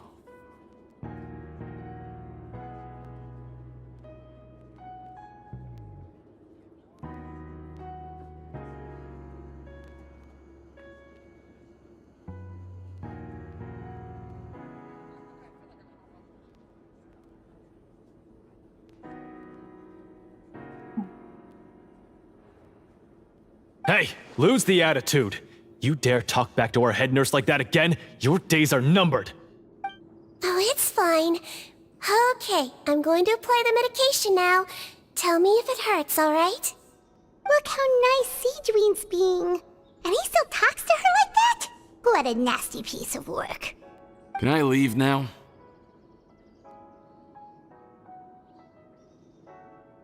Wow, not a peep. What a brave little guy. She really talks to him as if he was a child. Thank you, Sigewine. And I apologize for the trouble. So, Traveler, Paimon, did you bring the ingredients? We did, but we don't want to interfere or anything. You're busy saving lives here. Oh, don't be silly. I agreed to it, didn't I? Just hand me the ingredients, and I'll make some time to whip it into the improved version for you. Take a rest here if you want. Or, if you're not tired, I hear they're holding a new pancreation tournament in the administration area. Or alternatively, is there anything we could help you with, Sigewine? Take it as a token of our gratitude. That's right! Let us help you out! It's the least we could do! Good point. Kind-hearted humans start to develop guilt if they accept free help from others. Don't worry. I'll take a look at my schedule. I'm sure I can find something to treat this condition. I gotta warn you though, it'll be tiring work. So I suggest you take a break first, then come back and see me when you're ready. Okay. I have a feeling that this entire quest is related to the beauty product. We're ready, Sigewine! What's our first mission? I found the perfect job for the Traveler. First, I'd like you to lie down in this bed.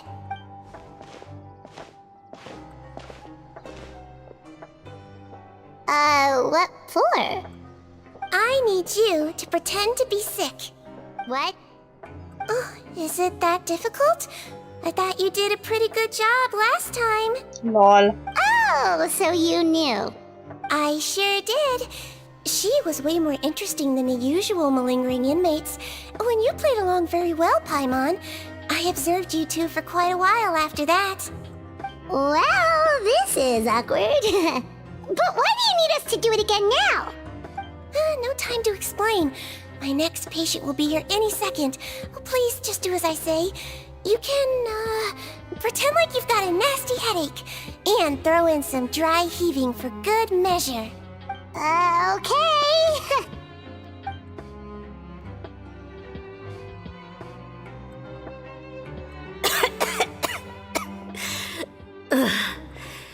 Hey, Doc, it's me. I'm only here because my mom won't stop pestering me about it. So annoying. Well, your mother has enough on her plate with a busy job. Well, the last thing she needs is to worry about you being sick as well. I know! I shouldn't treat the place like a playground, shouldn't go swimming in the lower levels where we join up with the sea, because it'll give me a cold and distract her from her work.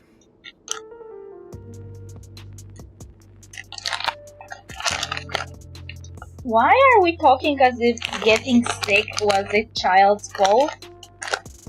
Every child should know better.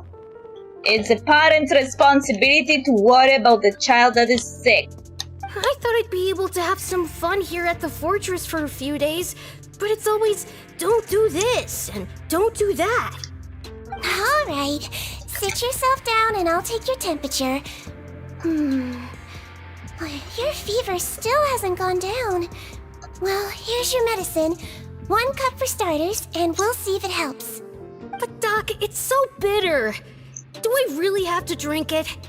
I mean, I'll be fine, right? I've got an uncle who caught a cold. His fever went away on its own after a couple days.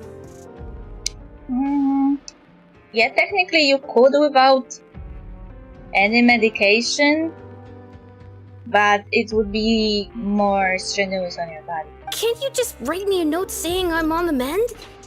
I just need something to keep my mom off my case. I sure can. You're a very brave boy after all. Huh? Brave? What makes you say that? Well, if you want to rely on your own immune system to clear up your fever, oh, then you'll have to tough it out like this young lady. Coughing, retching.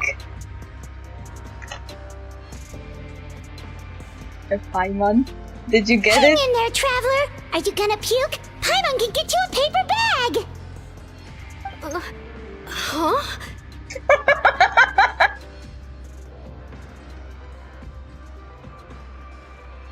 I'm sorry, but Sigewine is so evil.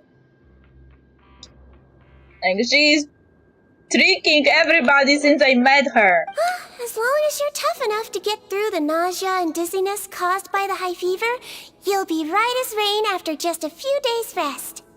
And if I'm not tough enough? Hey! Wake up! Wake up! Put it this way. At least you'll never have to see the doctor again, right? Oh no! This is so dark. I think maybe I'll take that medicine after all, if that's okay. Oh, of course. Here, it's still warm. It's so bitter. Sigewine, but giving children trauma when they go to the doctor is the worst thing you could do. All done. Great job, you two. That kid really doesn't know what's good for him. His mother's a guard here. She's been working back-to-back shifts lately, but unfortunately his father's away on a business trip right now. She had no choice but to bring her son here for the time being. And here I was worried this is another child of an inmate that is growing in a fucking prison. He was quite happy at first. He seemed to think that the Fortress of Meropide would be all fun and games. So you made us put on that act just to scare a kid into taking his medicine? That's a pretty sneaky trick. Seems like there's a whole side to Sigewine we never knew about. We never knew about? Didn't she trick us at the start of the entire Archon quest? Like when we were first time in the Fortress of Meropide, she was tricking us all the time. So we saw that already. It's a technique I learned from my teacher. Oh, you had a teacher? Was she a Melusine doctor too? She was human. She passed away a long time ago. Oh, sorry. No, it's fine. I really liked my teacher, so it's always nice when I get to talk about her with other people. She was a traveling doctor, and since she didn't have a clinic, she'd go out and visit her patients wherever they were. Dealing with the badly behaved ones was her specialty. She used to say, if you can scare the little brats into taking their medicine, you won't have to hear them wailing and screeching when their condition gets worse. She really hated kids. She sounds like a pretty strict teacher. Strict? Well, that's not how my teacher saw it. She thought of herself as terrifying to kids. Strange way for a doctor to describe themselves. Now Paimon's curious to know what she looked like. As it happens, I actually have a picture of her. Looks scary. Oh, wow, yeah, okay, that'll terrify the kids. Yep. All the children she treated thought she was a witch.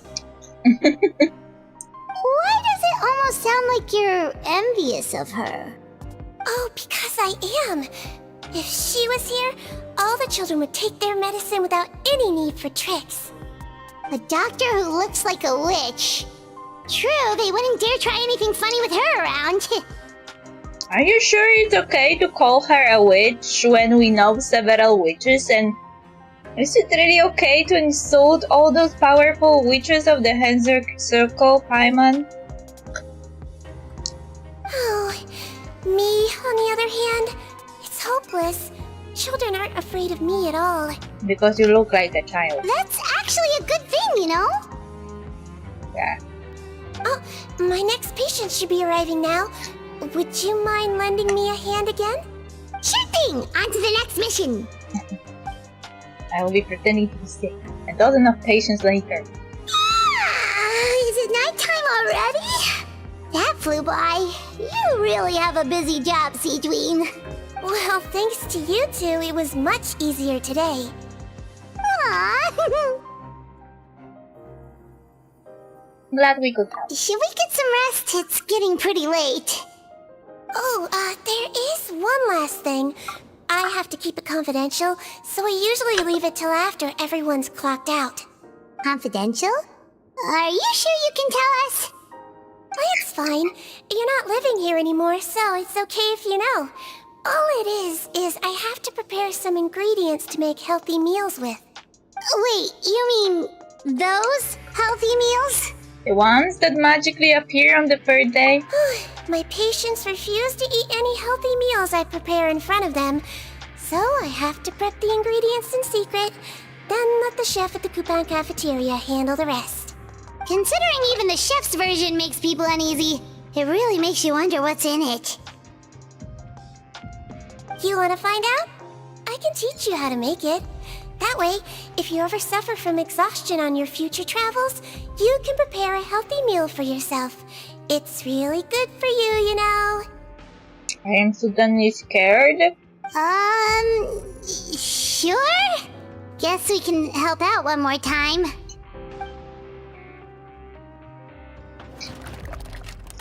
The ingredients are ready. Now, put them on the table and add them in the order I tell you. First, we add this special slime condensate, stir it thoroughly, then pour it in. See that? It adds elasticity. It looks just like tasty jelly, doesn't it? Yeah, it really does. Until you remember it's slime condensate. Next up, xenochromatic crystals. You want to crush them up into a fine powder, like powdered sugar. What the fuck? Wait, are those from Vtuber aberrants? Are you sure they're edible? Finally, we'll need some high-protein meat. Frogs are an excellent choice. You just need to clean their innards, and then you're left with some lovely, tender meat. I am finally seeing Fran. They are eating frogs. Oh! Frogs. And we're done. All that's left now is to pack them into lunchboxes and hand them to Walsey. Yesterday in the production zone, I noticed an inmate who's been working for 2 days straight. That means it's a healthy meal for him tomorrow. Sigewine really does have the inmate's best interests at heart.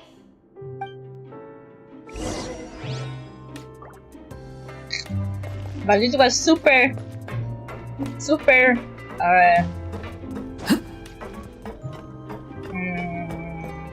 conspiracy theory stuff when we were here.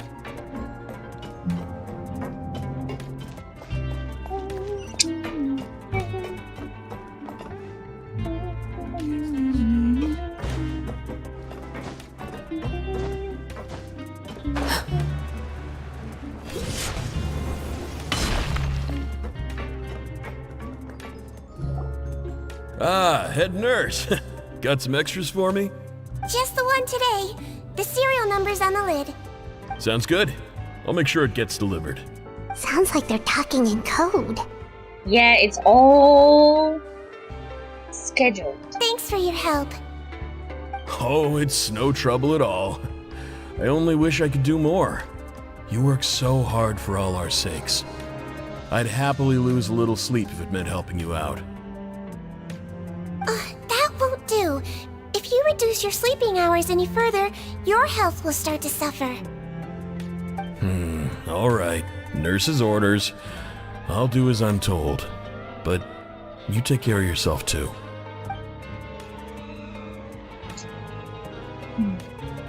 Well, I'm done with work for today. Thanks for helping out, you two. Yeah, thanks. Thank you. Seems like the guards and staff here have a lot of respect for you, Sigewine. In just one day of helping you with your work, it feels like we've done a lot for the fortress. Yeah, they would dare to be not respectful of the nurse that is killing them all, and that would be a disaster. Head nurse, please, wait. I'm sorry to disturb you this late at night, but I think you'll agree, this is urgent. Okay, just relax and catch your breath. What's the matter? The guard at the observation ward, Odilon, he told me to pass on a message to you. One of the inmates there, the guy suffering from possible hallucinations, well, he seems to have made a sudden recovery, and now he wants to apply for permission to leave the ward. Huh? Already? You were right to tell me. I'll have to examine him and make sure he's well before we discharge him. Looks like we've got one job as medical assistants left. We'll come with you.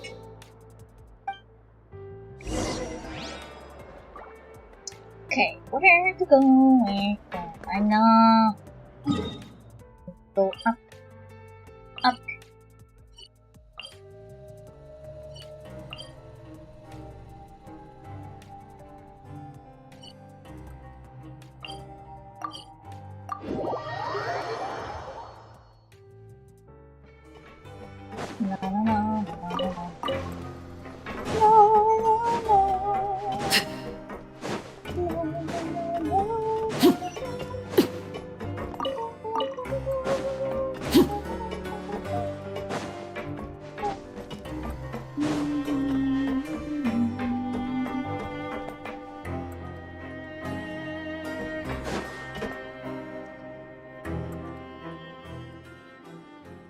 Ah, head nurse, you're finally here.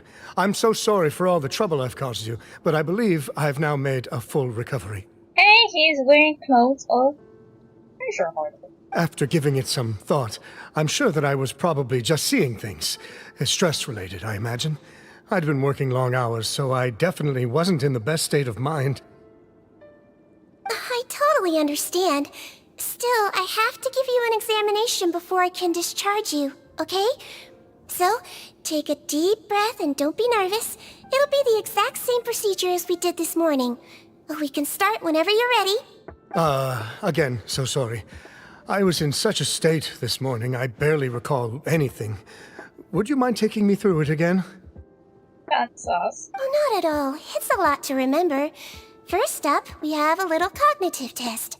Just concentrate and you'll be fine. To start with, which finger am I holding up? Your pinky. Under Sigewine's guidance, Eric quickly completes. Alright, all indicators seem normal. So it was a stress-induced hallucination after all? Well, we've certainly had previous cases of mental illness caused by overwork, which is why I carefully observe everyone in the production zone. I wonder how I managed to miss the signs this time. Please, head nurse, you shouldn't blame yourself. I'm just still adapting, that's all. Pushed myself too hard, and I guess I couldn't take it. Thanks for looking after me.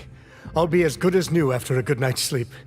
And if you can give me the okay, I know I'll sleep better back in my good old dorm. It can be difficult to relax in an unfamiliar environment. Alright then, you can leave the ward. I suggest you take 2 days off to focus on your recovery. I'll take you off the observation list for now, so you're officially discharged. Great. I can't thank you enough, head nurse. Mr. Odilon, could you escort him back? Of course. I'm on guard duty in the administrative area tonight, so nothing will go wrong. You have my word.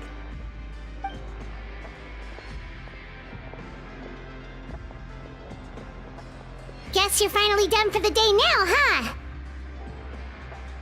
Yep. But I still haven't gotten around to making that improved lotion for you yet. Oh, no rush! Seriously, it's super late now. You should go get some rest too. Well, tomorrow it is then. Good night, Traveler. Good night, Paimon. Hope you sleep well. I am suddenly suspicious of that inmate and that guard. Oh, don't you worry! We will! After a productive day of work, we're both gonna sleep like a log. Good night, Sigewine. Yeah, sleep tight, Sigewine. See you tomorrow!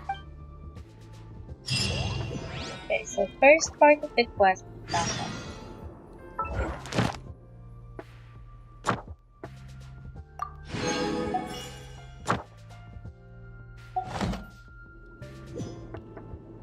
Wait until morning the next day, 8 a.m.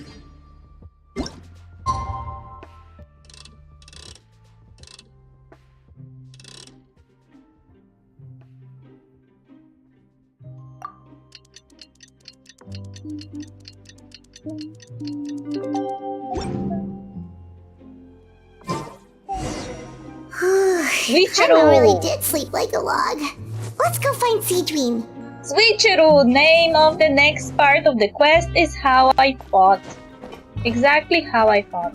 I was suspicious of that guard and that inmate, and I was suspecting a switch going on.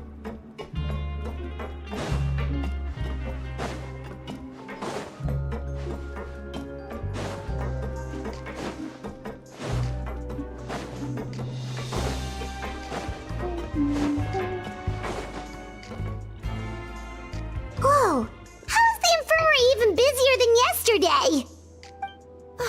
Good morning, Traveler and Paimon. I have a few people here for a checkup, so you might need to wait for a while. No problem. Anything we can do to help? There's a bit of a complicated situation here. I'm still getting to the bottom of it myself. You have to believe me. I'm telling the truth. Gascon.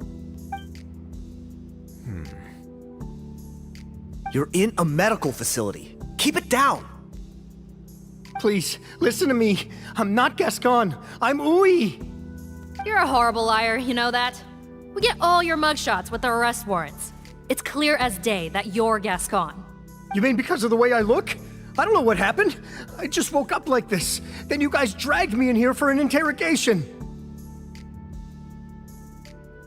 I brought you here to figure out what's going on. If you truly are the victim of an injustice, yelling isn't going to achieve anything. At most, it'll delay your vindication.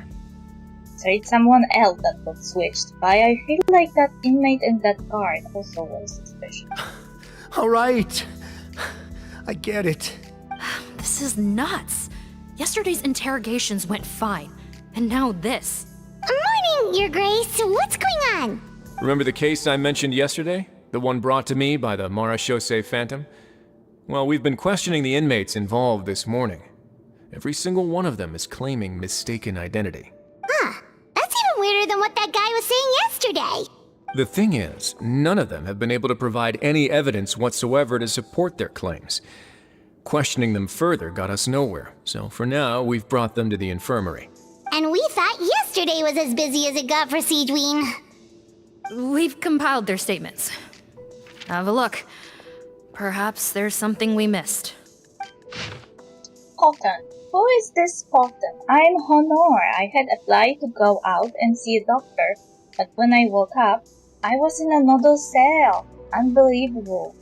Gascon. I'm not Gascon. I am free.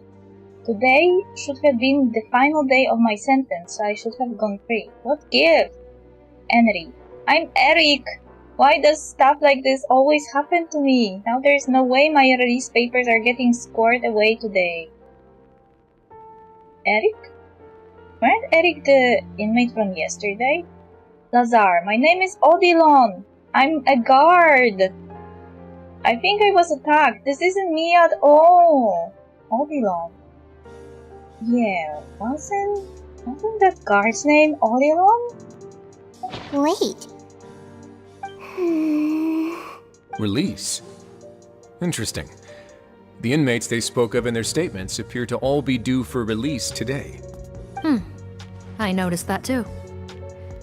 If that's their plan, they're underestimating us a little. Every serious offender claims that there's someone else who just so happens to be due for release today. And they're expecting us to go along with that. All the more reason to be cautious. Lumberzar, check the release list for today and make sure no one gets processed. We're gonna need an excuse, though. Just say we're out of forms, and that we're furiously printing more as we speak. I'm on it.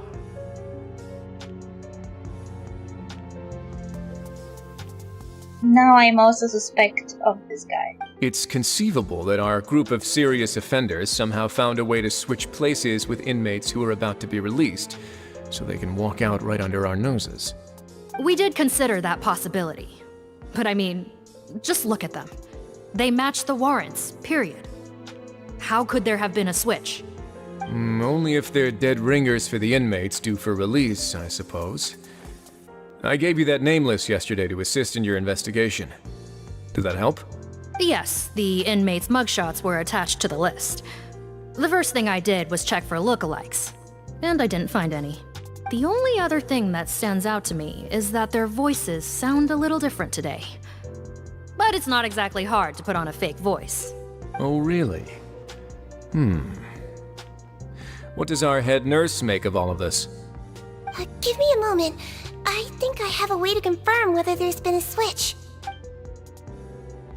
I know, it's not time to change your dressing yet, but please bear with me. Huh? Isn't that the guy from yesterday? This should be Honore. He has very severe facial ulcers, which require an operation in the hospital at the Court of Fontaine. I authorized him to leave the fortress for medical treatment under guarded escort. Yes, like I told you. I'm not Potten. I'm Honore. So there has been a swap. Well, I can see what happened in Potten's case, but how do you explain the other inmates? You're not telling me their souls switched bodies, are you? No, I believe it was their faces that got switched. The method is a bit like replacing a tooth. Take the bad tooth out, put a false one in. And actually, I think I can prove it to you. Traveler, Paimon, do you remember Eric from the other day? Yes. Yeah, sure do. Then you can be my witnesses. To start with, please fetch the inmate who claims to be Eric.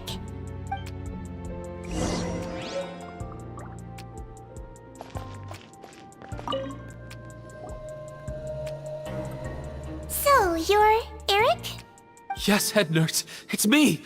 You do believe me, right? I need to do another examination on you. Same procedure as yesterday. All right. It's the cognition test first, right? So I need to concentrate.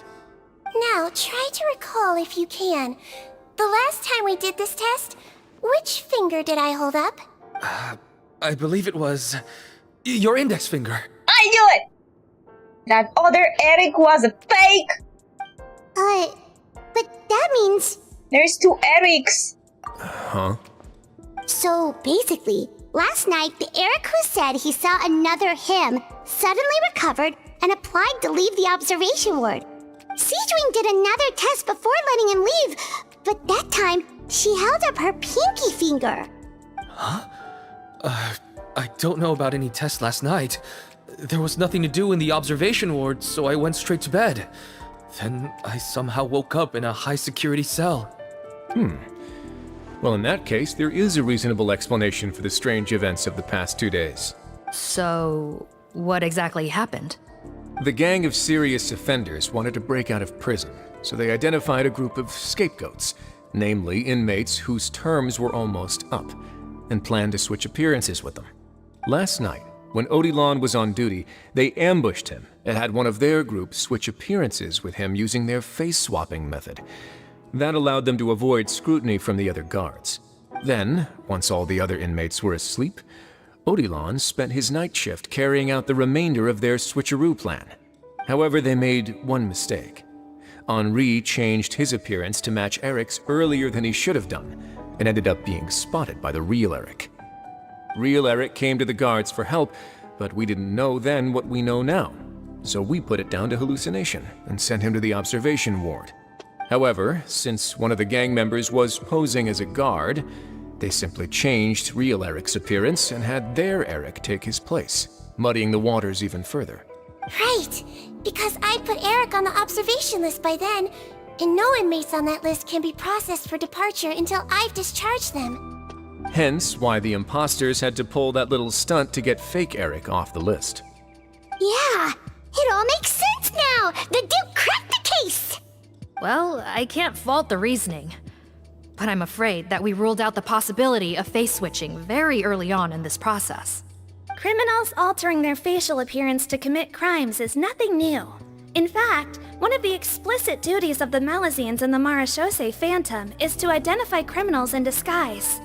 We carefully examined all the suspects, and there is no evidence that any means of disguise were used in this case. Huh. Well then, how do we explain all this? So far, it seems more likely that the gang stole documentation belonging to the inmates due for release, and are using that to commit identity fraud. Actually, there is a potion that can completely change someone's appearance. If they use that, even a Melazine wouldn't be able to detect it. A shape-shifting potion? Forgive me, head nurse, but this is the first time I'm hearing about it. If such a potion truly existed, it would jeopardize our entire investigative process at the Marashose Phantom. Are you certain of this? Yes, I am. But... Please, trust me in my professional opinion as an experienced clinician. At the same time, without any solid evidence, it's pure speculation. If we can round up all the inmates suspected of switching places, then have a little talk with both sides, we might just get our answer. Yep, let's do that. Okay. Well, it was our negligence that meant we had to come and conduct these post-internment interrogations. And I know it's put you out. We'll do it your way. Your Grace, bad news. I paused the releases like you asked, but we were too late. A bunch of people already got processed 2 hours ago. I checked the list, and sure enough, it's all the people who gave statements. 2 hours ago? That's before today's interrogations began. They had this all planned out. So there really was a switch after all. They really pulled the wool over our eyes on this one. We should be able to catch up with them if we leave now, right? Not if that potion is real. They can just switch faces again after leaving the fortress. And if the Marashose's Melazines can't even spot them, we wouldn't know where to start searching. Yikes! So we're at a complete dead end!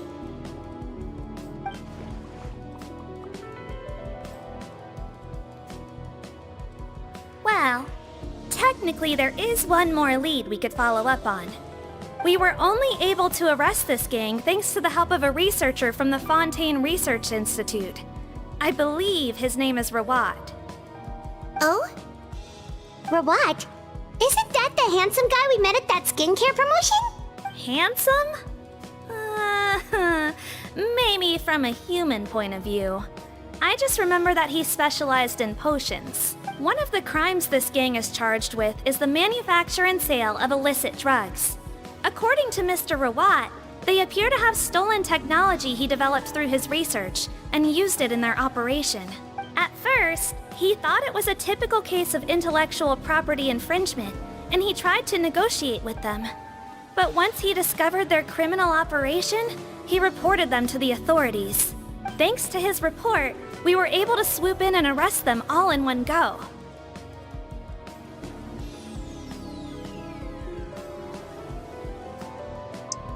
So, that researcher suddenly report the crime, and then you arrest everybody and bring them to the fortress. Then all of those people identify victims who are released. Well, no, I thought it made sense, but now it does make sense.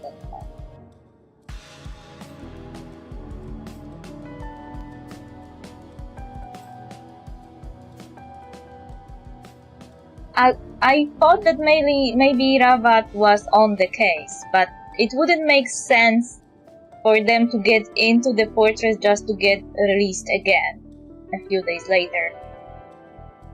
So it must have been not Rawat's doing, because that would only make sense if they needed to access Fortress of Meropit for something, to find something and then quickly leave. But as of now, there's nothing indicating that there's a thing. What a hero! Bet that took courage on his part. No doubt. This is worth following up on. As the one who snitched on them, it's highly likely that Rawat will be targeted by the escapees. That aside, since he's negotiated with them in person before, there's a chance he'll have some additional information for us. Understood, Your Grace. My team and I will head to the Fontaine Research Institute right away. In the meantime, please keep an eye on the face switch victims for us. Of course. Miss Morgan, I'd like to come along and help you catch these criminals. Huh? Why's that? Well, I'm the one who discharged the fake Eric last night, so I feel partly responsible. Don't say that, head nurse. Your focus was on the inmate's health, and rightly so. We can't ask you to help with arresting criminals. That's our duty. I also have a more personal reason. Cotton is a patient of mine, and if I don't get a new batch of medicine to him in time, his condition will get much worse. Look, head nurse, I completely understand where you're coming from. But arresting criminals is dangerous business. And if anything happened to you, none of us can afford to take on that responsibility. Don't worry, I can defend myself just fine. You say that, but still. If I may, Miss Morgan, Sigewine is the one who raised the potion hypothesis, and I'm sure she has far more expertise on the topic than your team. My suggestion would be to bring her with you. Daddy to the rescue! Everybody's like, but if something happened to you, what would we dare? What would we do then? Well, her rising daddy is like, she can handle herself. Actually, she's more experienced in this than any single one of you. And if you really are worried for her safety, then... Send me! Paimon and I are coming along then. Ah, there you go, right on cue. Knew I could count on you. Right on cue! He knew it. He knew it that we'll insert ourselves in it. Okay. Well, since this plan has the Duke's blessing, far be it from me to refuse. We should head off immediately. Time is of the essence.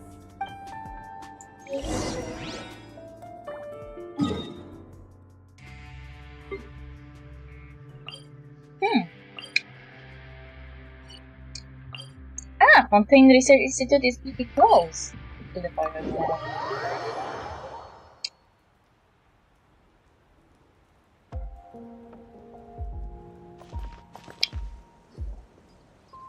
Greetings. Sorry to impose, but I'm afraid we're here on urgent business. And we're gonna need you to cooperate. The Marsh is a phantom. Let me guess, you're investigating some more illegal research? Not this time, no. We're looking for a researcher. Do you know where we might find Mr. Rawat? Rawat. Oh yeah, Mr. Handsome, right? He actually doesn't work on site here very often. There's a handful of researchers in the nearby area who know him pretty well, though. You can see what they know. Just a handful? Paimon figured he'd be the most popular guy around. Well, I guess you could say he's popular, at least on a superficial level. He's blessed with good looks, so he tends to make a good first impression on people. But in all his time here at the Fontaine Research Institute, I don't think he's ever had a single deep conversation about his research with his peers. That's no way to make real friends around here.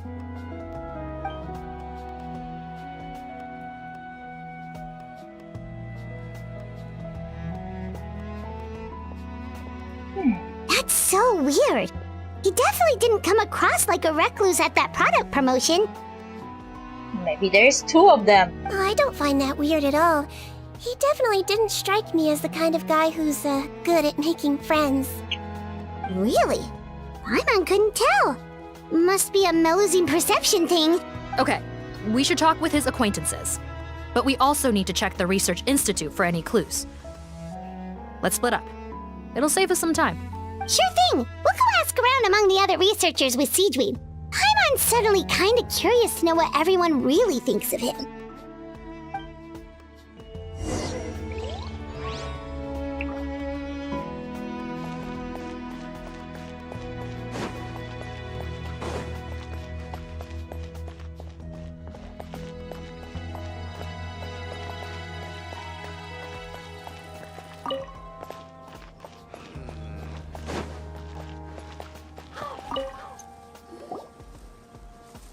Excuse us, are you Audrey? That's me. What is it? Are you close friends with Rawat? We're trying to find out where he is. Close friends? You mean because I told him I had feelings for him once? I doubt I'm the first or last at the Institute to make that mistake. Why would you single me out as a close friend? I should have known, really. Men like him, they just enjoy being surrounded by fawning women. They're not interested in a serious relationship. Okay. We were just kind of wondering if you might know where we can find him. Why would I know where he's at? I barely know him, and he probably doesn't even remember me. Ugh, this is getting annoying. Shall we go ask someone else?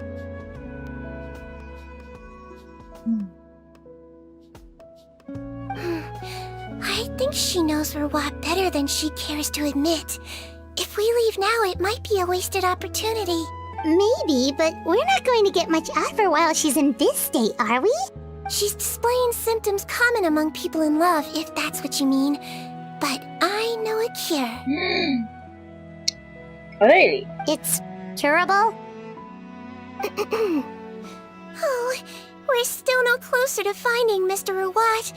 Oh, by this point, he could be in grave danger. Danger? Wait, why are you looking for him again? Oh, that's right, yeah! The Marshosei Phantom said that he's been targeted by some pretty bad people. We need to make sure he's safe. What? How has this happened? He seemed fine when I last saw him, and that was only a couple of days ago.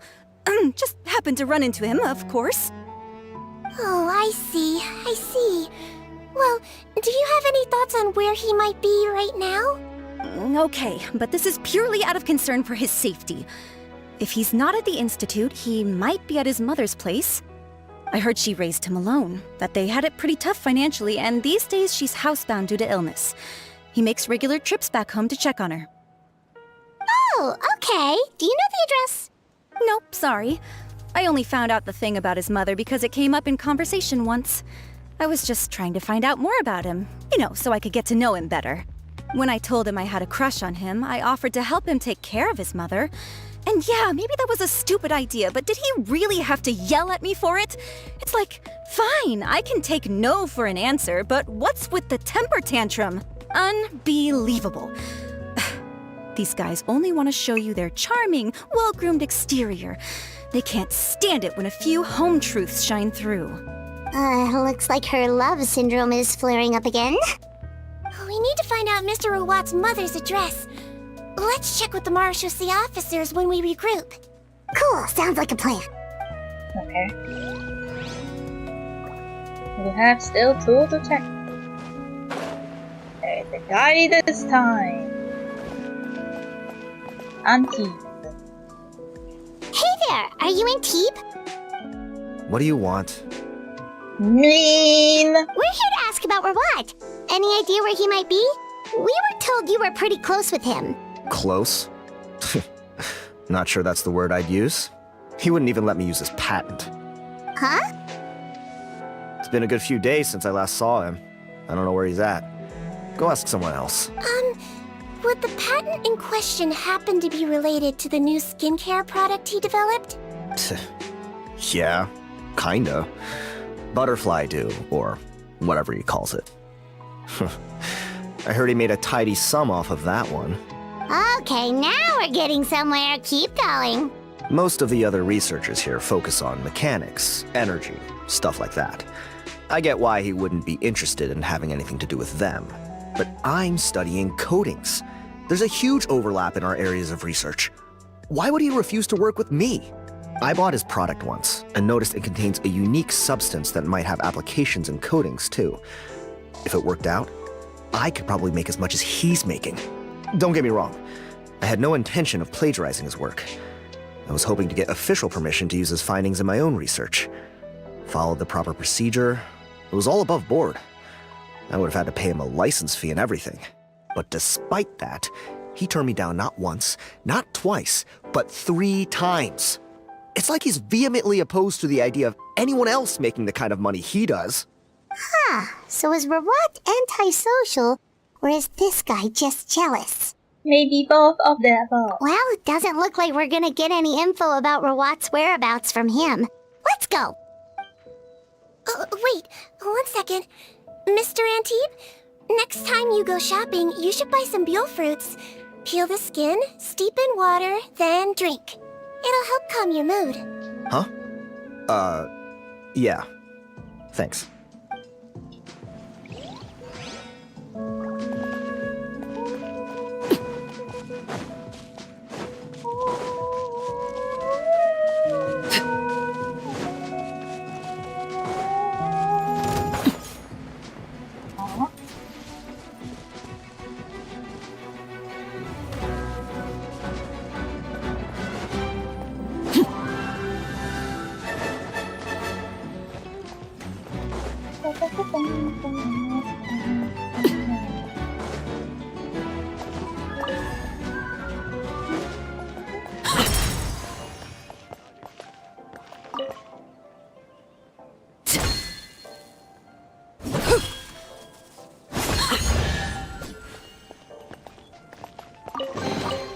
An impressive bounty.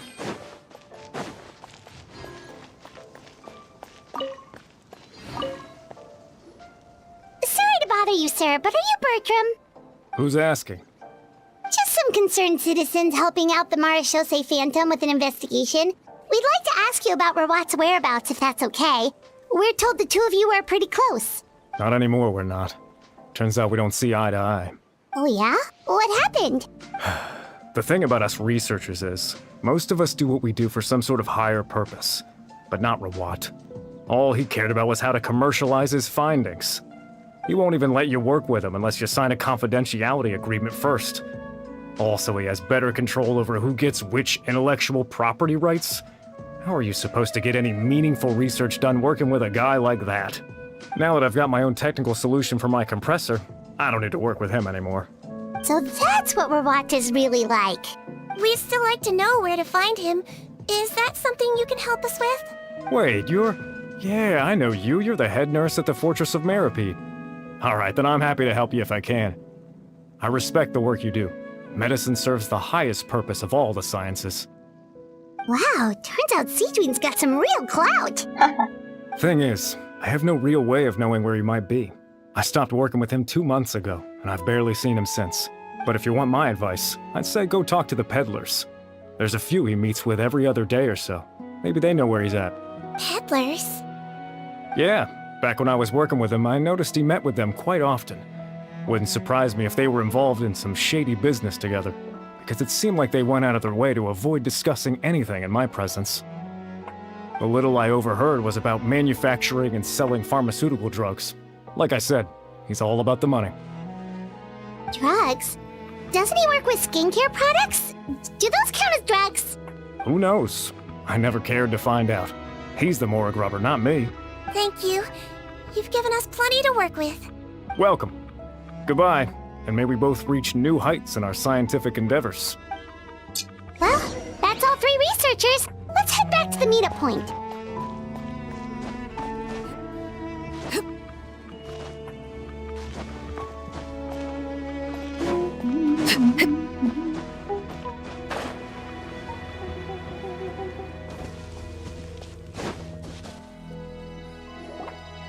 You know, Paimon started out thinking Rawat was a handsome researcher with a friendly and cheerful personality. It's such a surprise to learn that his peers have a different impression of him. So, what's your view of him now, Paimon? A handsome researcher whose difficult upbringing turned him into a profit chaser with a chip on his shoulder? So your thoughts about his appearance haven't changed at all? Well, his looks are kind of a big deal. At least in Paimon's opinion. How did such a handsome guy end up being so antisocial? Even with his difficult family background, it just doesn't make any sense. You can't judge a person solely based on their appearance. Head nurse. Traveler. I assume you've spoken with the researchers. What did you find out? Exchange the intelligence you have gathered. Bertram mentioned Rawat's involvement with some pharmaceutical merchants. Do you know if he's registered any pharmaceutical brands? Since he was a whistleblower on such a huge case, I ran a background check on him. I don't remember there being any brands under his name. How strange. If he was so focused on commercializing his research and averse to sharing his technology with others, why wouldn't he have registered his own brands? Maybe he and his business partners needed to avoid public scrutiny? You think he may have colluded with the gang? Well, the crime was manufacture and sale of drugs, and that would certainly be in his wheelhouse. We can't rule it out. Isn't that pretty unlikely, though? He was the one who blew the whistle on them! Most children who come to me with tooth decay have suffered pain for a long time already, but they'll still try to hide the fact that they eat too many sweets. Grown-ups and children aren't so different in that regard. If you say so. I saw him when he came to make his report, and I certainly didn't get the feeling that he was the type to collude with criminals. Perhaps it's more likely that they were coercing him. You mentioned that he comes from a poor family. So, it's possible that the criminals approached him asking for academic support, luring him in with the promise of riches. By the time he discovered who they really were, he was in too deep. They had leverage on him, so he was forced to keep working for them. I've seen it happen many times before. That does make a lot of sense. It would definitely explain why he was so unwilling to cooperate with his fellow researchers. No wonder he's so unsociable. He must be on edge all the time with a gang of crooks breathing down his neck. In that case, the situation could be worse than we thought. If Rawat was working with the escaped inmates, they're sure to know more about his whereabouts than us. Oh, there's a good chance they'll get to him before we do. Based on the information we've gathered so far, he was last seen 2 days ago. If no one's seen him since, maybe we're too late. 2 days ago? So he went missing right after that product promotion. That was the same day he reported the criminals, too. not a good sign. Don't worry, everyone. I believe we still have a chance. Since he disappeared right after blowing the whistle, it's likely that he's gone into hiding. Yeah, he must have been worried that they'd come for him. All the more reason to find him as soon as possible. The only lead we have at the moment is his mother's house, which you mentioned earlier. Seath, think you can find the place? Yep. When you register a brand, the Court of Fontaine requires you to provide a legal address. The one Rawat wrote down was in the outskirts of the city. That should be the place. Okay, then there's no time to lose. Let's move.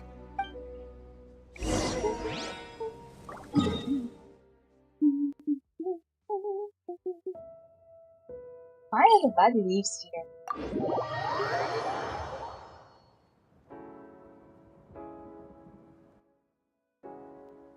Or at least everybody's suspicious.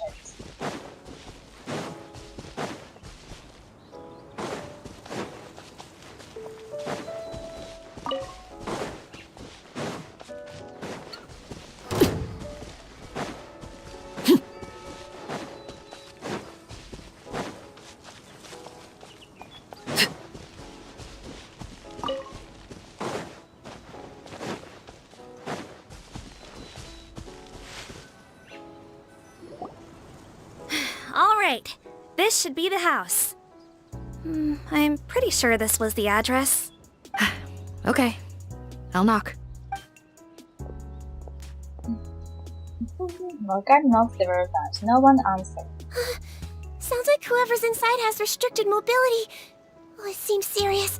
What's the fastest way to get this door open? Break the door down? No, I'll handle it. Let the expert deal with it. There'll be a mountain of paperwork if we damage a citizen's property.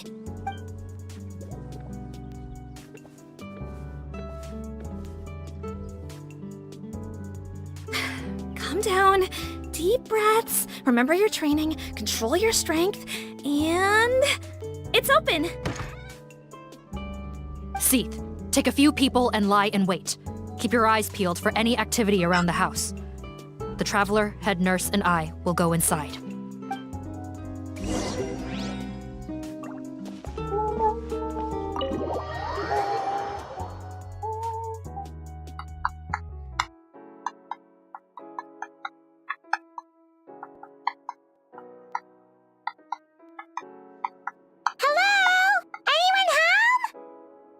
Oh, there. On the bed, there's an old lady. That's gotta be Rawat's mother, right? She doesn't look like she's in any state to be answering our questions, though. We could try, but she is very ill. We mustn't force it. Well, doesn't look like Rawat's here. She's the only one we can talk to. Yep. Allow me. Hello, ma'am. Might I ask if you're Rawat's mother? We are trying to locate him.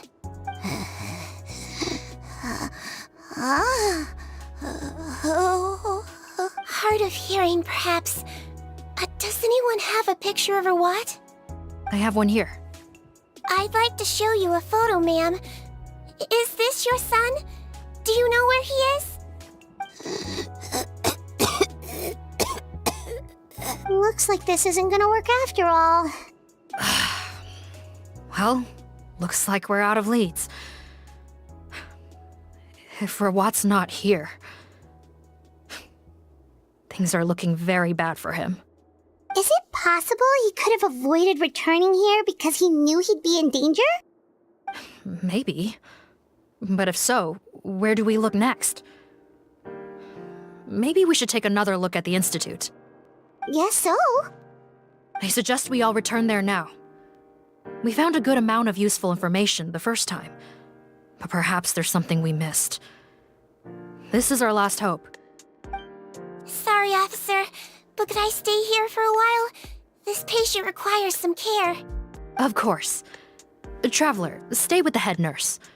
You're technically here as her assistant after all.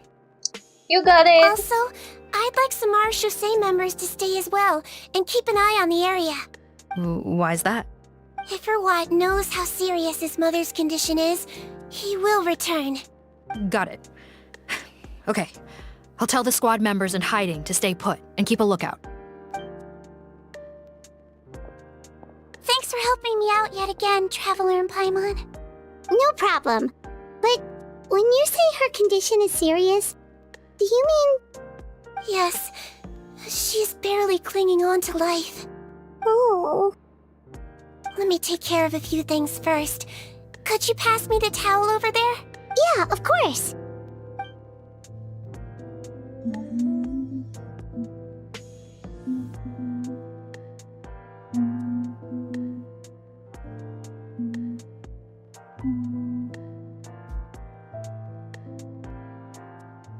I can tell that her family has tried a lot of different treatment methods, including some very expensive medicines. Unfortunately, her condition is so multifaceted that a recovery looks all but impossible. Sigewine. Paimon bets being a nurse must be pretty tough at times like this. Yes, it makes me a little sad. In Amelizine's eyes, a human's birth, aging, sickness, and death are as much a part of natural law as sunrise and sunset. But human medicine can defy that law to some extent. In that sense, it is a science of miracles. That is why I became fascinated with it in the first place. But it was only after I truly became a doctor that I realized miracles don't always happen. Even the greatest doctors cannot cure all diseases. Sigewine. Well, don't worry about me, Paimon. A doctor's duty is not to cure all diseases, but to treat whatever ailments they can. At the very least, I can lower her fever. That way she'll suffer less, and she might even be able to see her son. Yeah. All the more reason to find Rawat as soon as possible, even if we don't catch those crooks. Oh, her fever is getting worse. Could I get some hot water? Sure, we're on the case.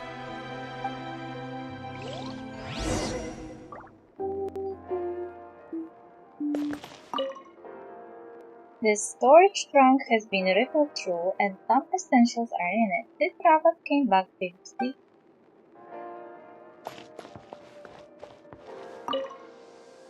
Found it. Fortunately, there's still some ready-made hot water. This cabinet seems to have a hidden compartment. This is... The way into the underground lab is written down in the journal.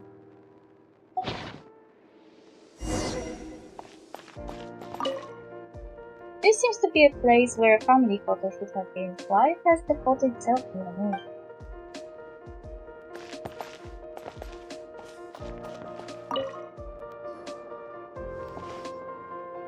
Found the hot water? Sure did. And look what else we found. Judging by this journal, it seems like Rawat has a private lab. There's a good chance he could be there right now. We gotta go tell Officer Morgan right away. Oh, that's great news. But hold on just a moment. The wet towel is ready. I'm giving you another injection. Are you feeling better now?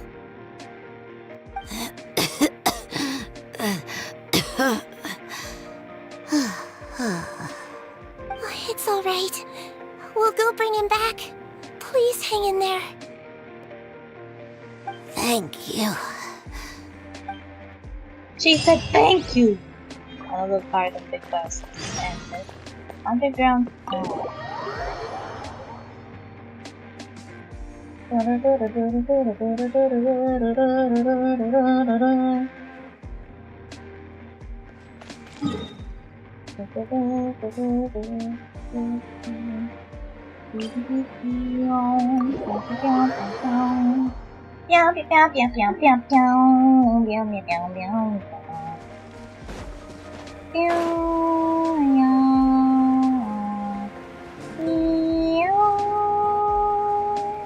Hey, how did they know about this?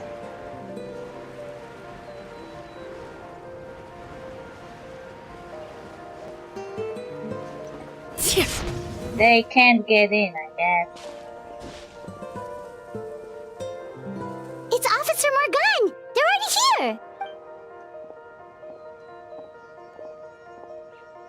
We came as soon as we heard the news. I can't believe we were so careless. The most crucial information of all was hiding right there, in that room. And we missed it.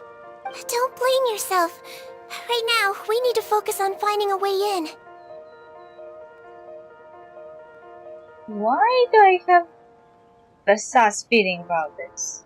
There's a mechanical door over here! Hopefully the instructions in Rawat's journal will help us open it.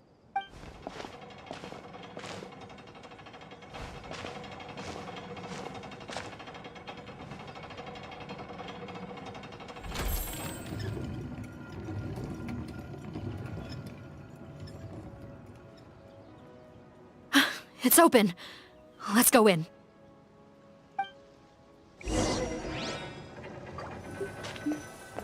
Rawat's private laboratory.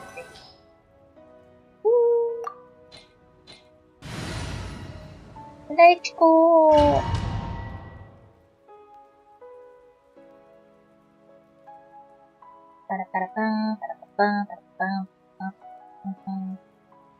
Oh, thank you!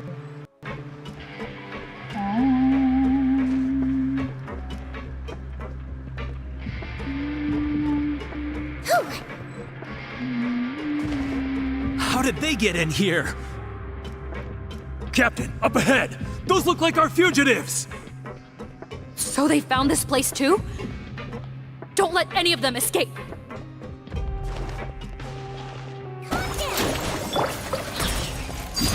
Trent! Everybody stand! The night is cold. Know my sword! Rain outlines your fate. Let me weave you a...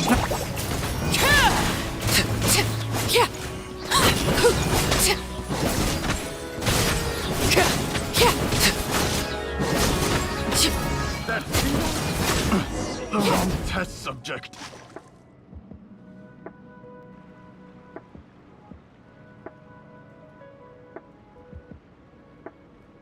Captain, according to our list, many of the fugitives aren't accounted for. There may be others hiding deeper inside the facility. Ah, so these guys were just the lookout crew. The Mara Shosei Phantom! How did they find this place? Wait, it's that guard from the fortress! That's right, I'm on your side. The Duke sent me. What's the matter? Some sort of mix-up? Mr. Odilon, didn't I tell you a few days ago that you need to stop all field work until you've recovered? Well, you know, gotta help His Grace out. Share the load.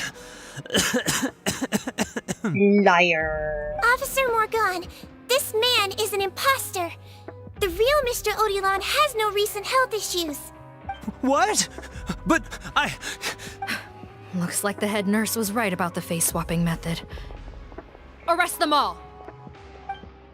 DuPont, stay here and keep guard. And watch the exit. If we're not back soon, call for reinforcements. Got it. Yay!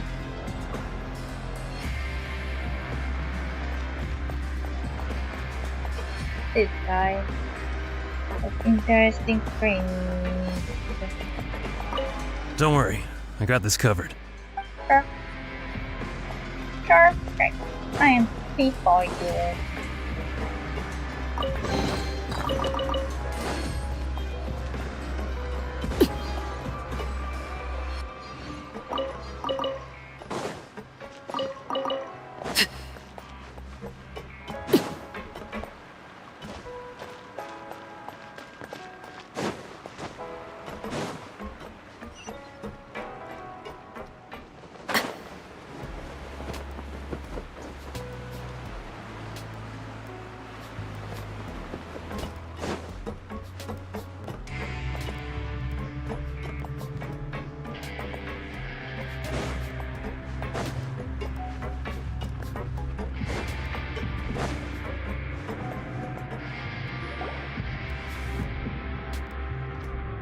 So many jars. Was this some sort of production facility? This scent, it's probably the ingredients used to make butterfly dew.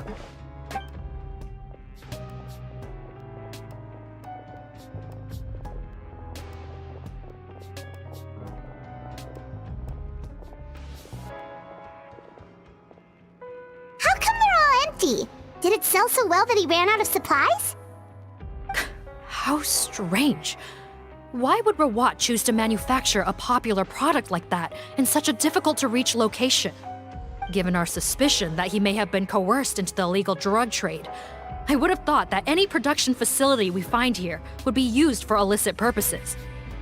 Perhaps butterfly dew is itself an illegal drug. Do you have any evidence for that claim? No, just a guess. We need to find Rawat as soon as possible. He has all the answers we need. Understood. Well, let's not linger here. Let's go. Come on. Come on!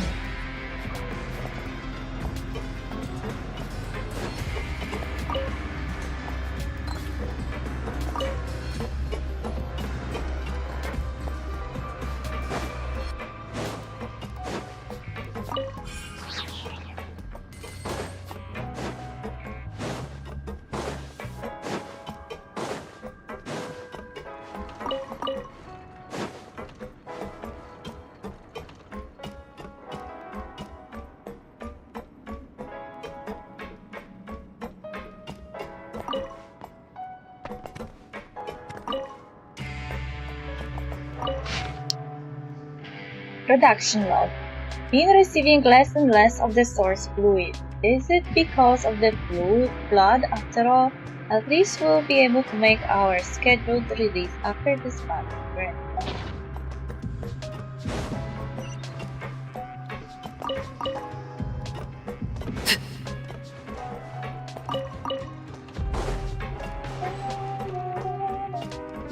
Doesn't look like we're gonna get this door open. Let's find another way around. We need to be a little bit quicker on this. This one's closed too! What's with those carts and tracks? Oh, maybe it's one of those doors that opens when it senses cargo passing through. There's a loaded cart right over there. Let's bring it to the door and give it a try!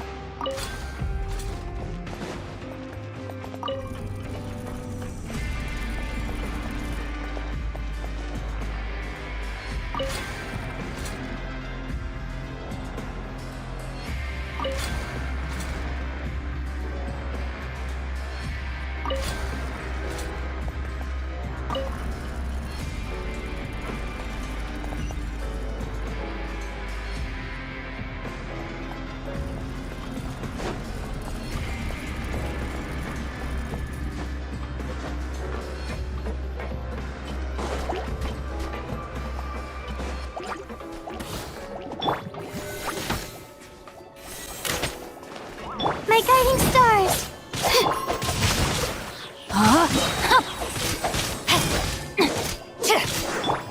Let's see!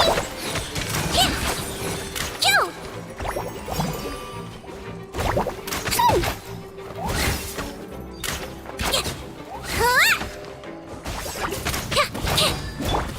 Not now. Don't be scared. Witness the power of Gurwa.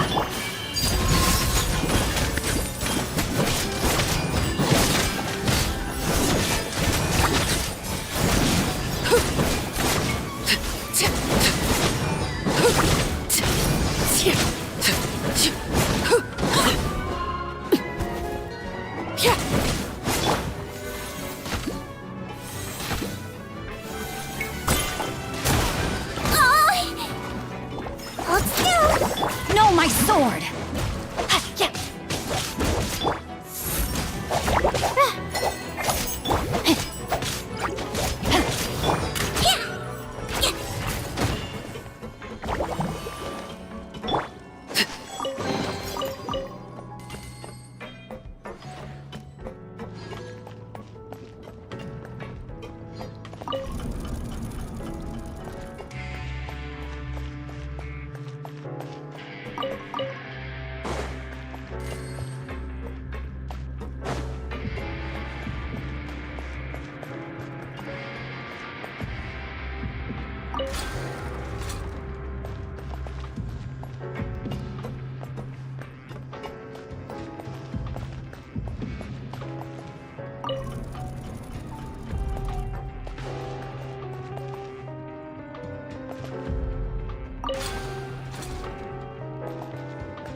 This room's much smaller than the others.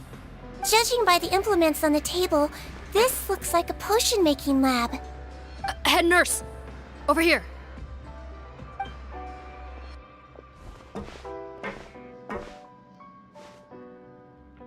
Let's see. Huh? Robot's clothes? Why would he change here? Perhaps they stripped him down, left the clothes behind, and disposed of him somewhere else? Yikes, Sigewine, where did that come from? Lol. Oh, what a tragic way to go. Especially with such a bright future ahead of him. Yeah.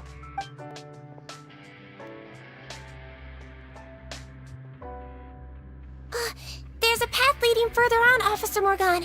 Let's keep up the pace.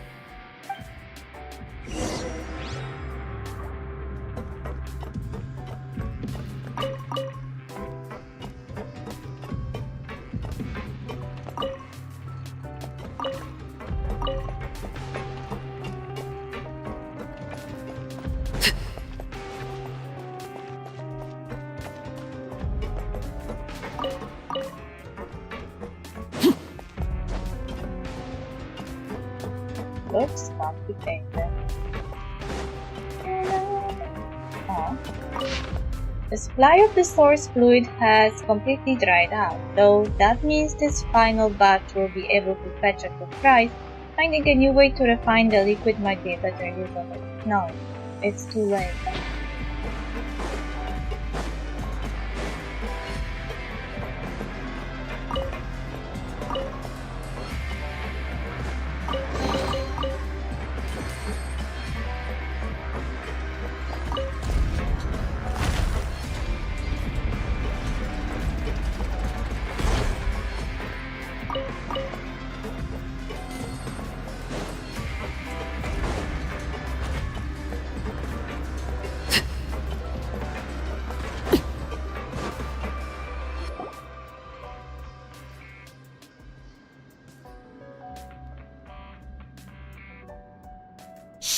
There's a whole bunch of people in there!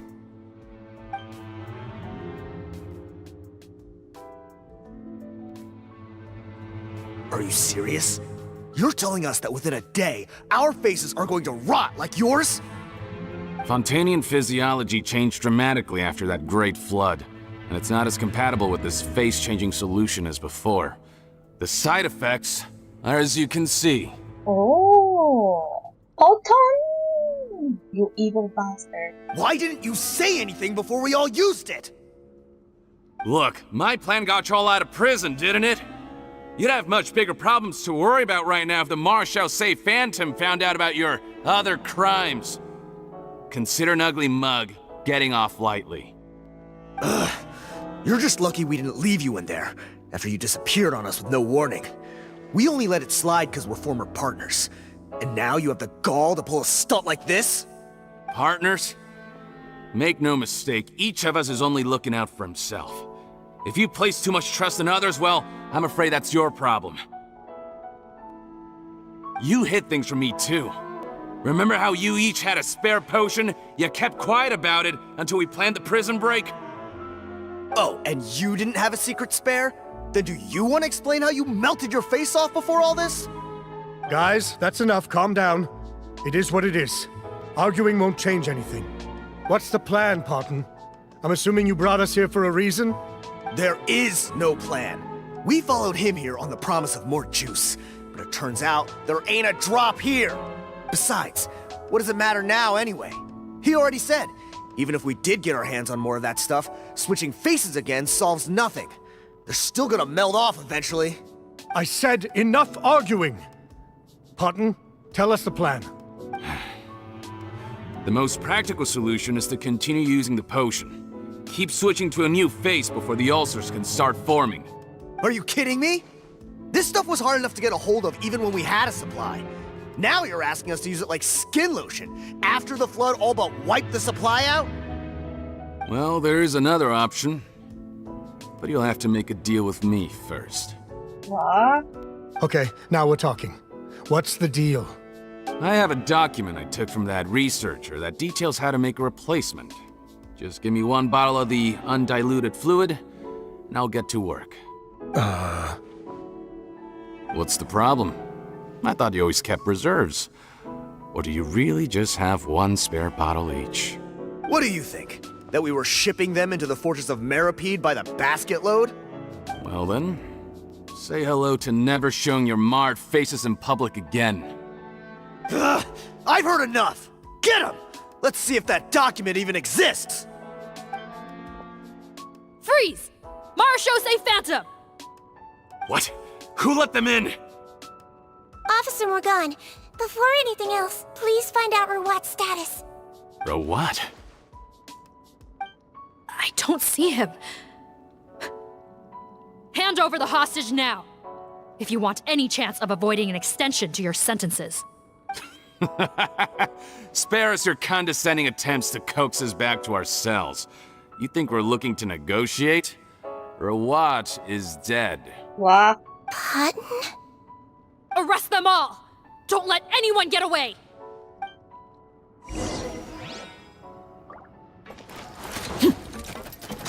Overrule. Teamwork is dreamwork! Huh? My guiding stars. Huh? Rain outlines your fate. Let me weave you. Calm down!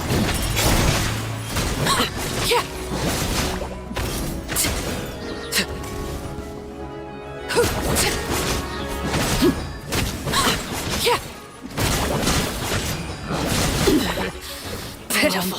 Transfix. I'm going in! The night is cold. Witness the power of good work.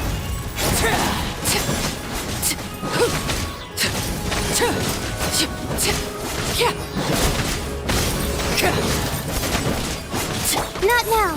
Stars, shine for me. Laid bare. Let's light it up! Teamwork is dreamwork!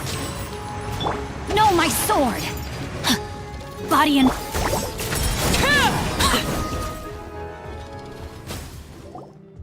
Huh. Gotta say, I never expected to see the head nurse in combat. Some patients respond better to a more aggressive treatment plan. Did we get everyone? Lol.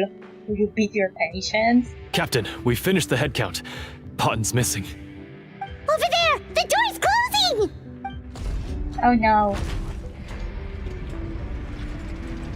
He trapped us. One group trying to arrest me, another trying to hunt me down. Good. I gotta kill 2 birds with 1 stone. What? How did he get up there?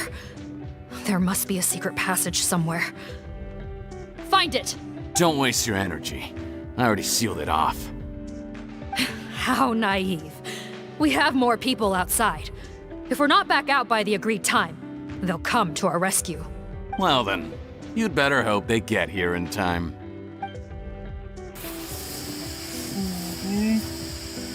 There's some kind of gas leaking from the pipes.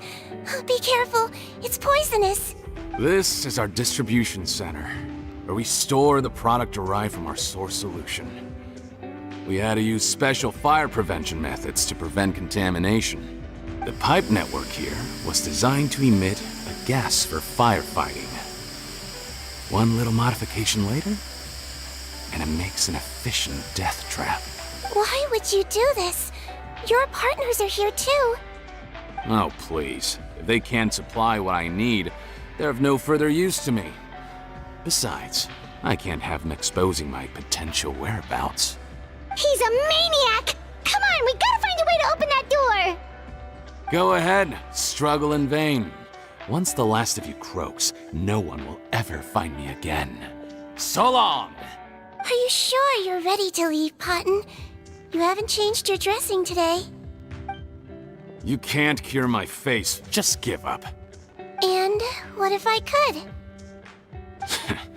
Nice try. You're just trying to stall me. Don't you worry about me. I'll find a way to cure my face once I get out of here. Oh, I doubt it. After all, Fontanians can no longer dissolve in primordial seawater. Exactly. What the? How did you? The key component of the face-changing potion is the fluid left behind by dissolved Fontanians. It might look like ordinary water, but it has some unique elements in it. Before the flood, all Fontanians were oceanids, physiologically speaking. A potion made from that fluid could dissolve and reconstruct the face of a Fontanian in much the same way as hydroidolins change form. Theoretically, it could give someone any appearance they wished. But since the flood, Fontanians have become true humans. They can no longer provide the source material for this potion, nor reap its benefits. Ha ha ha ha ha. Are you saying this potion is made from Fontanians dissolved with primordial seawater? Then their crimes are far worse than I thought. How could you know all of this? No, wait. Of course! Well. So that's why you have a human appearance. It also means that I have a formula you're unaware of. The air's getting thicker. It's getting hard to breathe.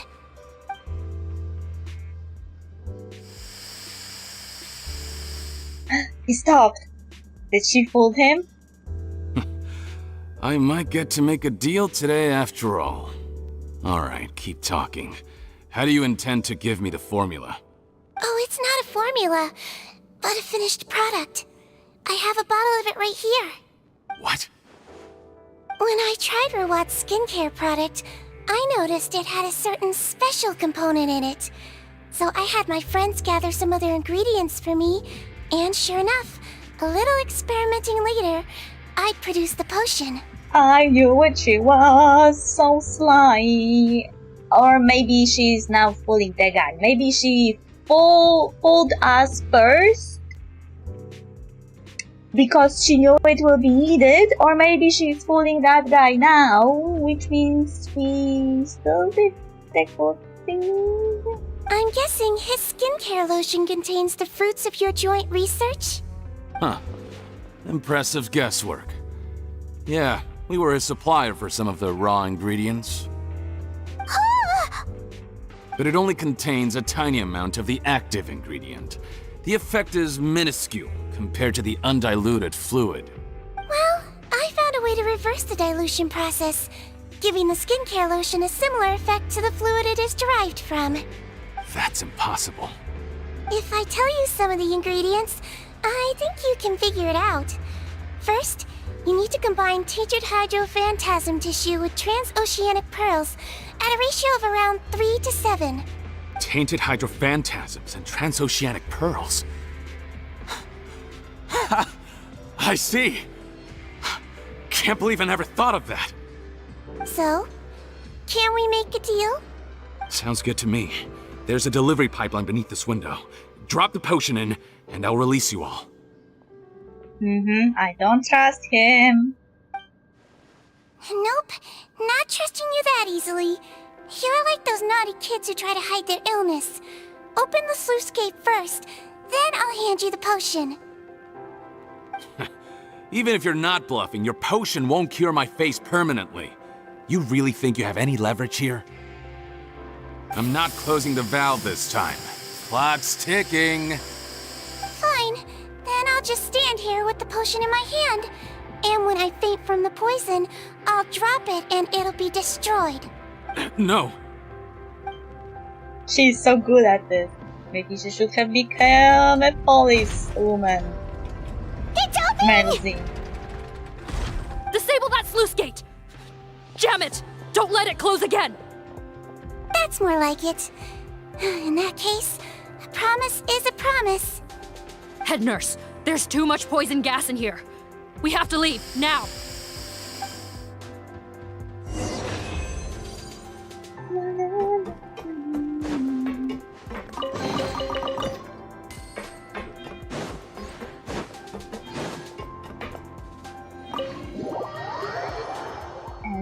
still not the end of the quest.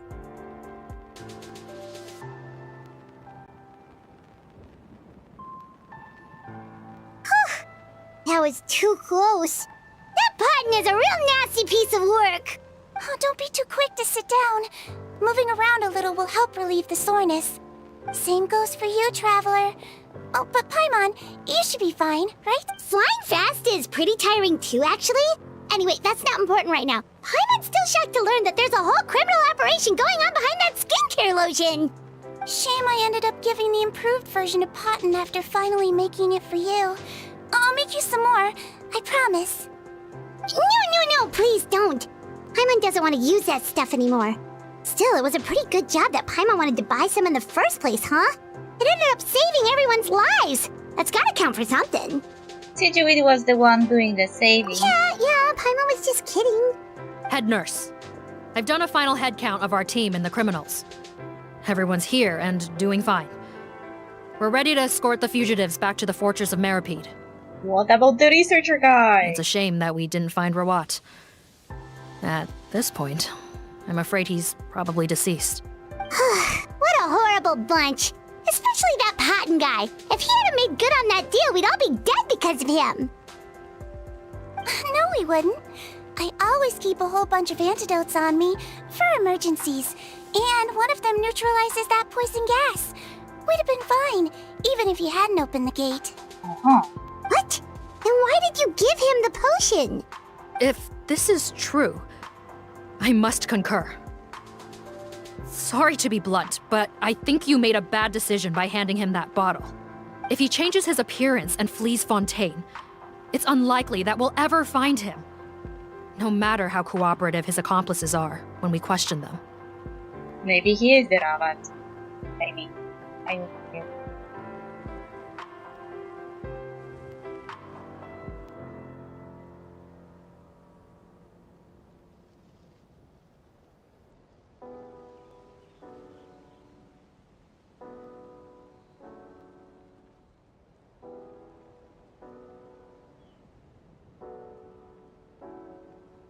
No, you don't understand. I gave him the potion precisely so we could be sure where he'll go next. What do you mean? We gotta hurry. She won't last much longer.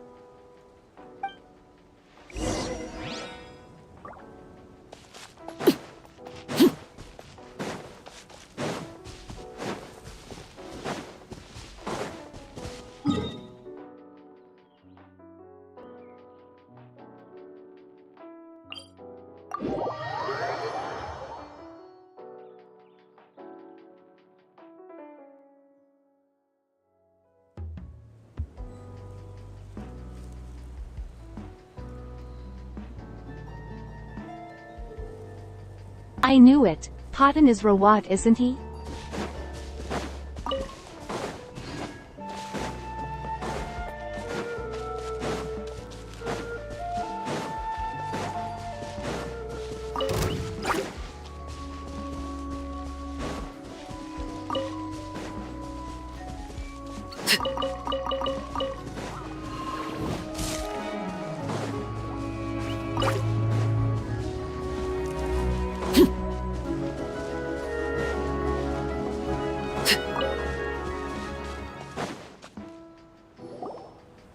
Don't move a muscle.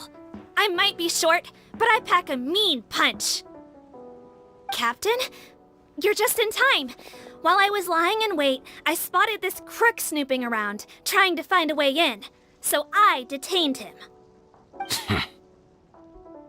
Whoa. His face. Are you... Potton? So this is where you were heading, huh? What?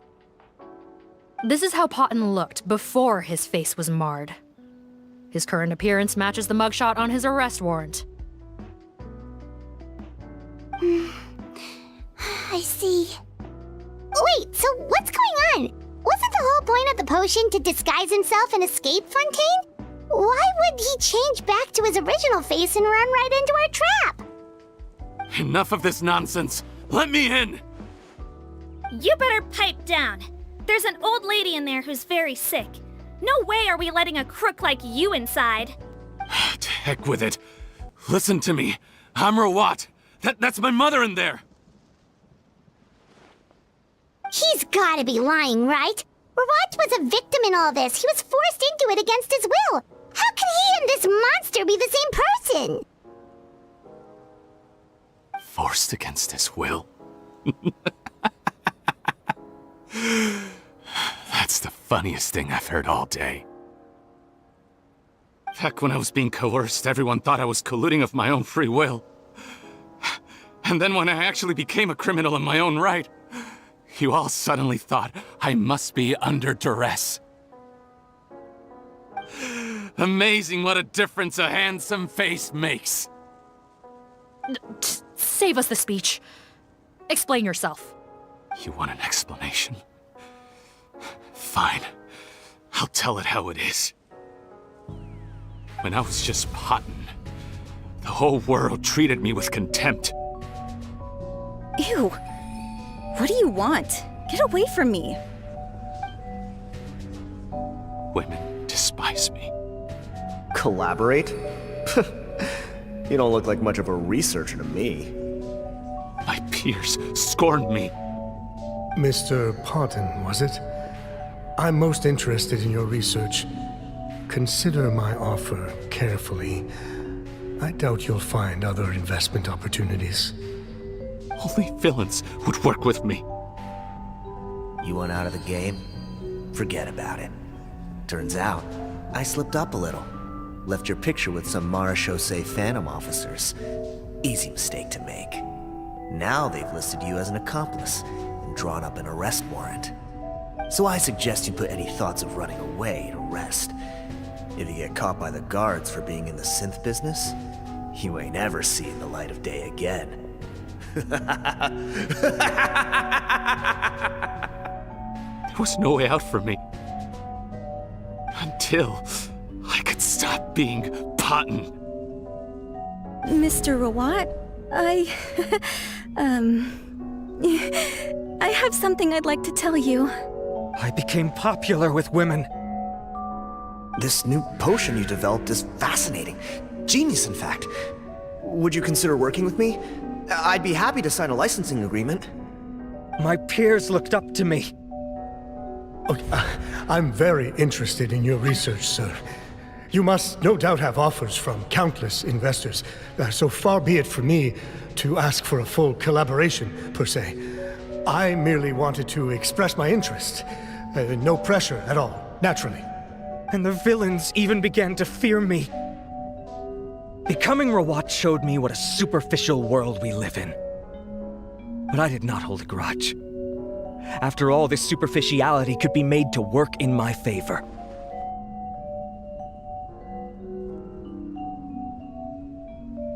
Or so I thought.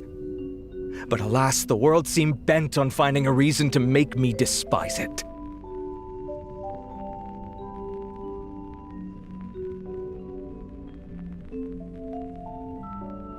Explains why he thought looks matter. Mother, I'm back. How are you doing? Who are you? I bought the best medicine Mora could buy, but nothing would cure her illness. In the end, I hoped she'd at least be able to see her son one last time before she passed, but when everyone else rejected me, the only person who cared about me was my mother. Then, when I became a rising star in the Fontaine Research Institute, I was unrecognizable to her. I have to let her see me again. Even if it means donning my own wretched, ugly face. Well, is that enough explaining for you? Now do you understand? Let me inside already! Have you ever considered if you'll even be able to look your mother in the eyes after what you've done? You found a way to completely change your identity. You could easily have escaped from them. But no, you chose to keep working with them. Why would I want to give up on such a lucrative business? The profits were dozens of times that of the synth business, and it was all above board. So you kept being a villain just for the money? Villain? By what standard? Is doing evil deeds really what makes someone a villain in your eyes? Or does it all come down to the way they look? None of you saw a villain when I was wearing my other face, did you? You have no right to judge me! You're all just fake people living in a hypocritical world! I regret nothing! My mother would understand! You're a villain to the core, but especially that tongue. Honestly, I don't see a villain when I look at your current face either. Don't humor me. You don't seem surprised by my confession in the least. How long have you known the truth? I didn't know anything for sure until you chose to take that potion bottle and spare our lives. But if you're asking when I started suspecting you, it was the first time you came to see me at the infirmary. I had to confirm my suspicions. That's why I chose to join this investigation. Are you kidding me? A young, promising researcher and a wretched criminal? What on earth gave you the idea that they could be one and the same person? Well, there were no visual clues. This potion's face-changing effects are very powerful. Even as a Melazine, I couldn't see through the disguise. But I believe I understand humanity a little better than most of my kind. Humans have certain fundamental qualities that do not change with their appearance. Fundamental qualities, huh? So you think you're the one who's seen through me, do you? Most people probably don't know this, but I think I can guess what your deal is. Melazine constitutions are very close to that of water, so it stands to reason that the potion should work on them too. You use it yourself, didn't you? That's why you have a human appearance. Sigewine? Yes, you're right. I'll bet it was back in the days when Melazines were discriminated against because of their appearance. It was either carry on living in the gutters as part of an alien race cast out by humanity, or become the head nurse of the fortress of Meripede, revered by all. Not a hard choice to make. It's a no-brainer. So you see, you and I were the same. And I'm the one who saw through you! That's not important right now. You came here to see your mother, didn't you? Well, I can grant you your wish. Huh? Head nurse, I'm not sure that's a good idea in his current state. Don't worry. Back in the warehouse when I traded the potion for our lives, I was doing it to test him. He was willing to risk sacrificing his only chance of escaping capture by opening the gate in exchange for the potion. Also, he could see his mother again. If nothing else, his concern for his mother is genuine. I see. So before you arrest him, please allow him to see his mother one last time. The Traveler and I will accompany him. You have nothing to worry about. All right. I understand.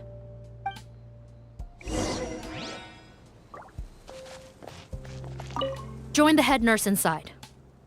If he tries anything at all, shout. I don't trust this guy much. Be careful.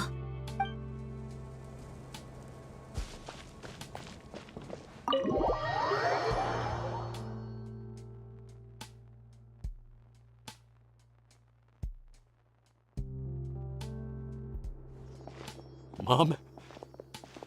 It's me, Potton, your son. You recognize me now, don't you? Mom, what's wrong? I'm sorry, but I have some bad news. I examined your mother last time we were here, and it appears that due to her prolonged fever, she's lost her eyesight. What? Your appearance no longer has any bearing on her ability to recognize you. But there are always other ways to remind our loved ones who we are. Wouldn't you say? No, it can't be.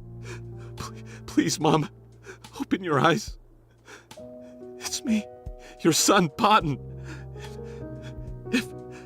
If you really can't see my face, then here, take my hand. Tell me you feel your son's hand.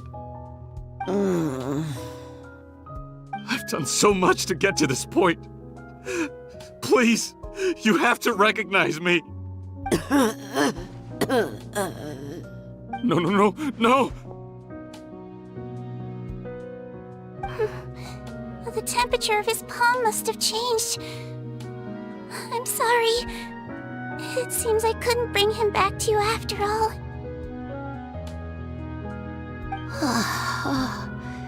It's you. Thank you. Of course. Mom, why will you answer her and not me? Why? No more questions, Potton. She's gone. Mom?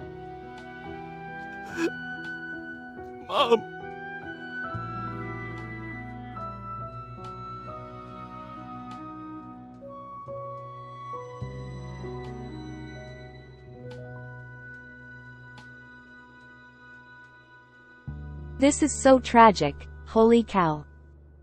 I'm sorry to say this, Potton, but you and I are not the same.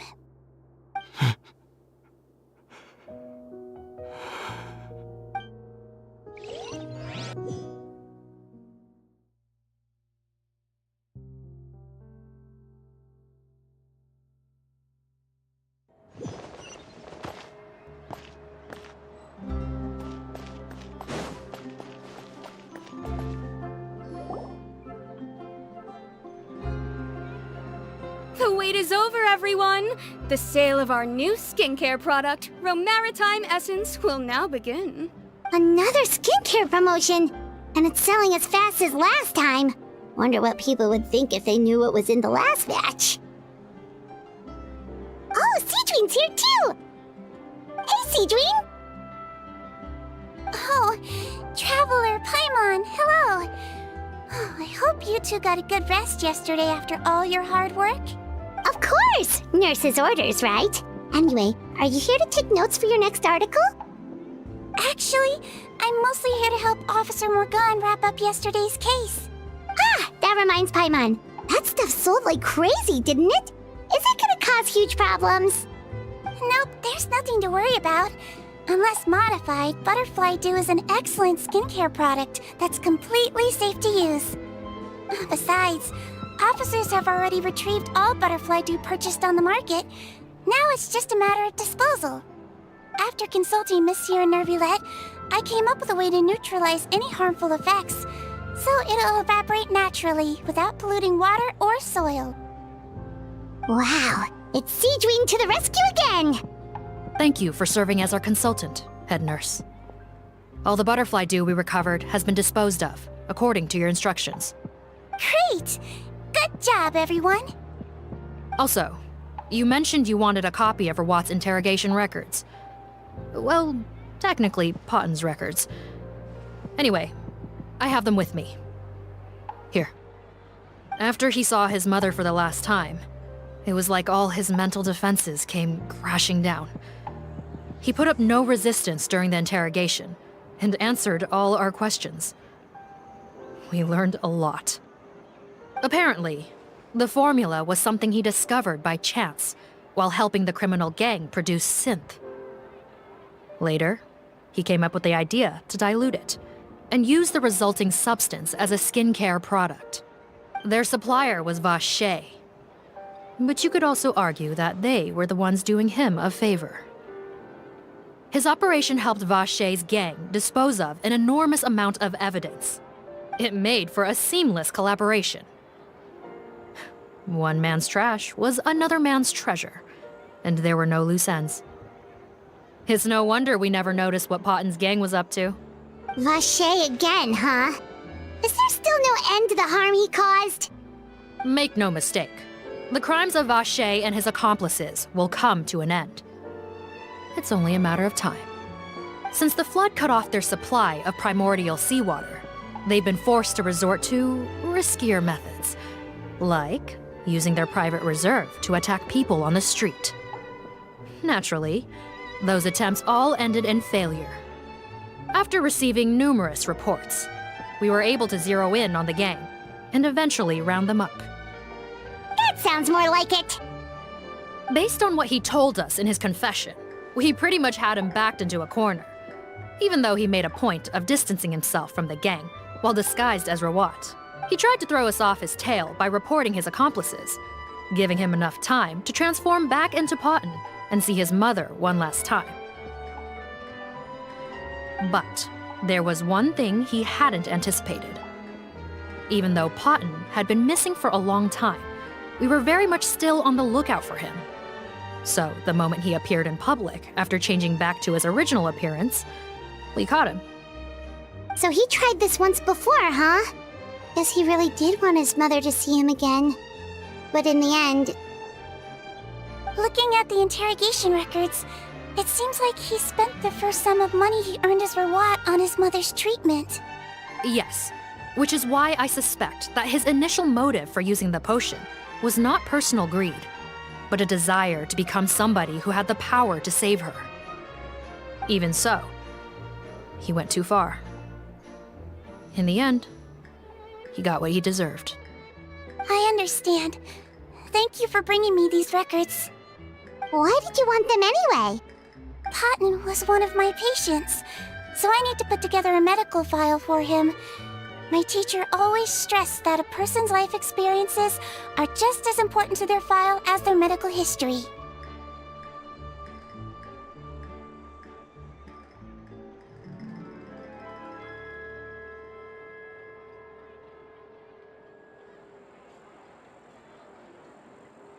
Why was he in the fortress of Meropide and why was he a patient though?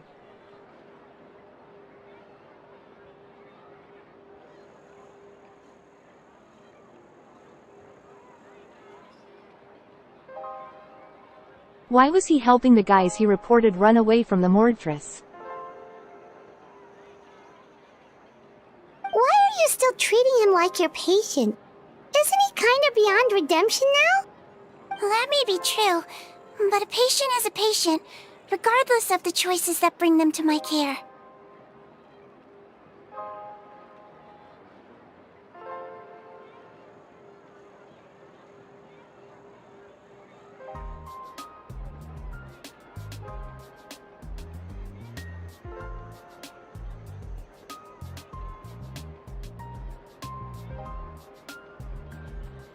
Was he using Fortress of Meropide as a hiding spot, playing Potton there and Rawat outside?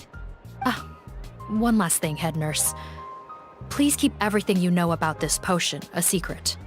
It would be for the best if most of Fontaine knows nothing of its existence. I know my fellow officers and I will be able to sleep easier if that's the case. Of course, not to worry. Thank you for understanding. I'll take my leave then. So, Sigewine, did you really use that potion yourself? Why do you sound so surprised, Paimon? I told you all about it. It was quite a while ago now. You mean that story about the witch and the potion? So it was really, actually, genuinely a true story? Yes, it really, actually, genuinely was. But... I know. There are some secrets I can't tell anyone about. But considering everything we've been through together, I know I can trust you with them. Before I tell you though, could you follow me somewhere? I want to pay my respects to an old friend. Of course!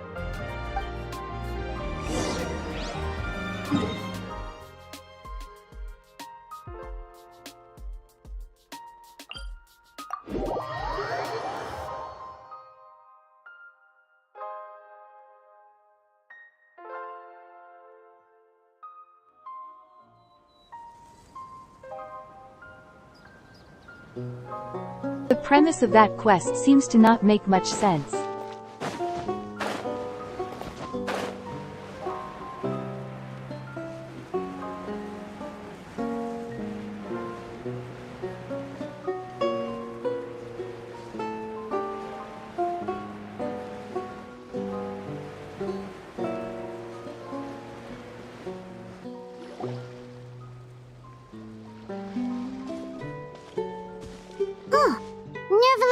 Dislyte. They're here too. Good to see you, Traveler. Paimon. I trust all has been going well for you? Big news, everyone. The Udex is out of his office on important business.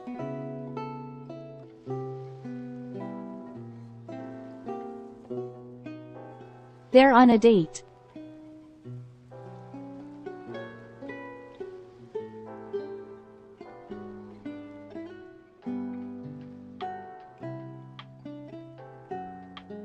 Gay men in a wild.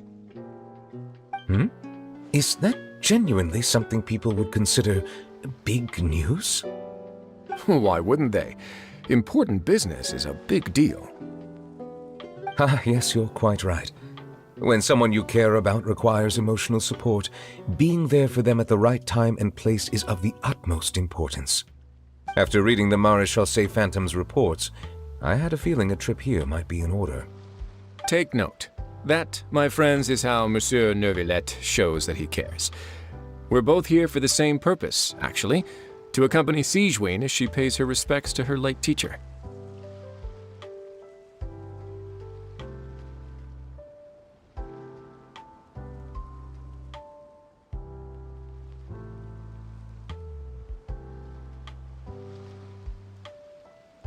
Gay dads in the wild. So the old friend she mentioned was her teacher then? The witch? Oh, sorry. Paimon didn't mean to be rude. It's only because Sigewine calls her that all the time, so... I doubt she considers that title to be offensive, Paimon. Don't worry. Indeed. In fact, I believe Sigewine would take it as a sign of affection.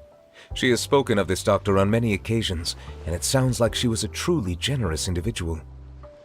In those days, many people harbored prejudices against Melusines. She was the only teacher willing to take Sigewine on as a student. Wow. It's really nice of you two to be here for Sigewine. Guess you guys really look out for your younger colleagues, huh? Younger colleague? Well, that might be true for the Udex, but I'm not sure I can say the same. Sigewine served a sentence in the fortress of Meripede hundreds of years ago, and after she did her time, she decided to stick around. She's been an integral part of our administration ever since.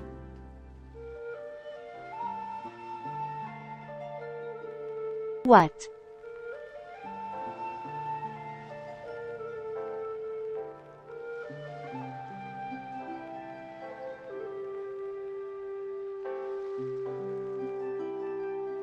She was an inmate?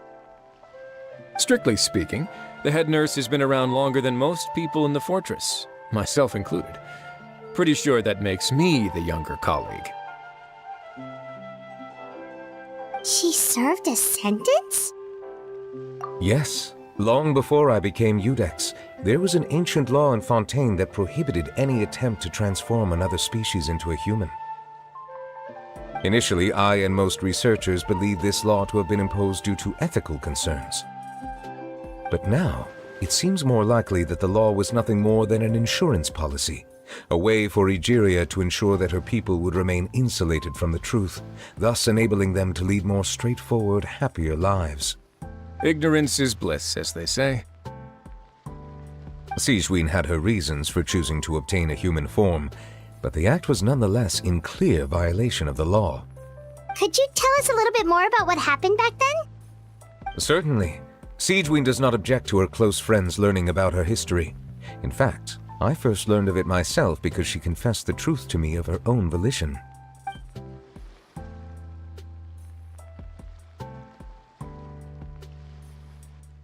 Even with their daughter so ill, they kicked you out?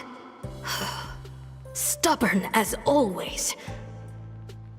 And prejudice isn't a disease I can cure either. Shame that I don't have the energy to get over there.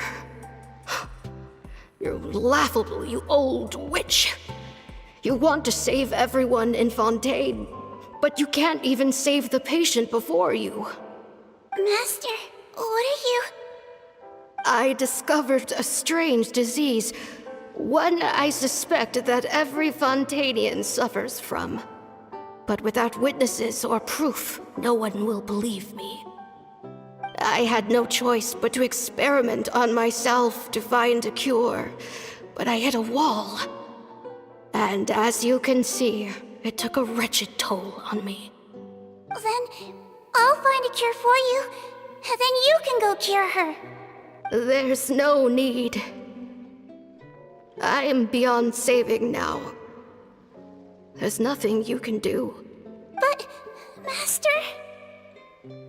As I said before, a doctor's duty is to treat whatever ailments they can.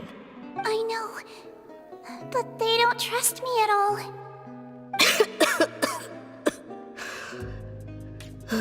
That girl. She's your first ever patient, isn't she?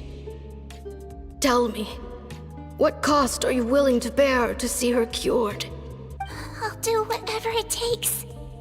Even if it means breaking the law and being punished for it? As long as I don't hurt anyone. Yes. Spoken like a true student of mine. Then I shall make one more final gamble. And see my experiment through to its end. Leave me for now, and come back in 2 hours. If I am able to work this miracle, then I will have found a way to save all Fontanians, and I shall be able to help you treat that girl. If not, then it means there is one more disease in this world that I cannot treat. In that case, do not come looking for me. I will leave you a parting gift. An accidental discovery happened upon through my study of this strange disease. It has little use, but it will at least help you cure this one patient you can reach.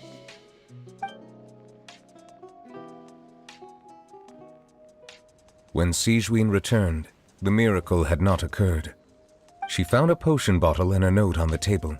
After using the potion as instructed, she gained her current form, breaking Fontaine's law in the process. And after I had confirmed the veracity of the events, I gave my verdict. So that's what happened. I fear Sigewine only understood the full story after the truth about the dissolution of Fontanians was uncovered. When I reflected on all this with that knowledge in hand, I felt a deep sense of regret. As I use the law to uphold justice, there are times when I cannot help but acknowledge its ruthlessness. After the final details of the events surrounding Sigewine's transformation came to light, I checked several sources and, thankfully, the legal code does not require Sigewine to shoulder any additional punishment. Wonder how she feels about all this. Since she invited you here, I imagine she intends to speak of these matters with you, no?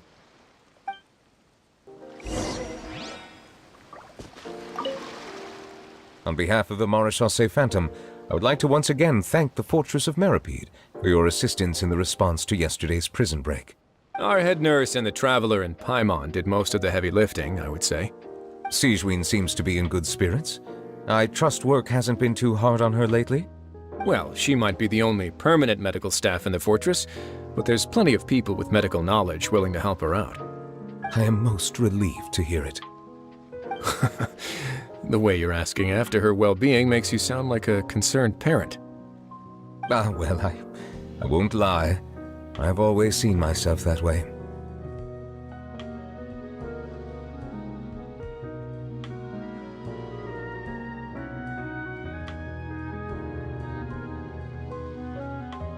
DANEUVILETTE confirmed.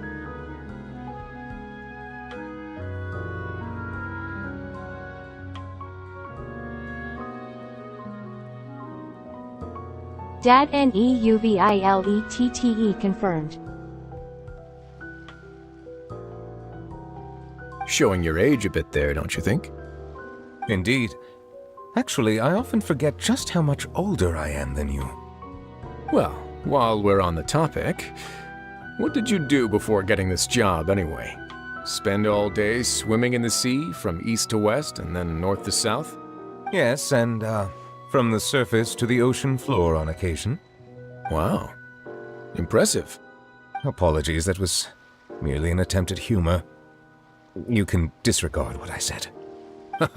That's impossible, I'm afraid. My imagination's already running wild.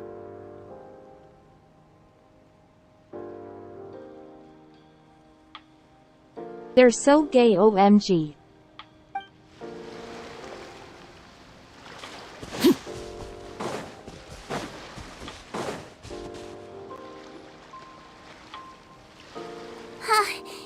You're here. The old friend I mentioned was my teacher. When she passed, her body was nowhere to be found. All that's left of her is an empty tomb.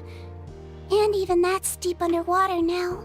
Sigewine, the witch who gave you the magic potion, she was your teacher, wasn't she? Sounds like Monsieur Neuvillette filled you in. After learning the truth, it must have been hard to process, huh? Well, to be honest, after I realized what really happened that night, my first thought was that it kind of made sense. It seemed exactly like the sort of thing she would do. But she was planning to sacrifice herself and never told you! That's just who she was. If lying is what it took to get a kid to take their medicine, then that's what she'd do. Alright, but why did you turn yourself in? I broke the law, simple as that. My teacher made her choice, and I made mine. True. It's just the way Paimon framed it when he was asking you all those questions, it made Paimon really mad. You're not like him at all, and everything Neuvillette said confirms that. And yet, you were still convicted and thrown in prison. It just feels so unfair. Unfair? I happen to think just the opposite. If I hadn't served that time, I'm not sure I would have been able to stay strong when he was questioning me. What makes you say that? I knew you'd be curious. Let me tell you a story. The verdict came down. This Melusine is guilty. The Iudex defended the authority of Fontaine law, but he did not confiscate the Melusine's medical kit. And so, the fortress of Meripede gained a new little doctor.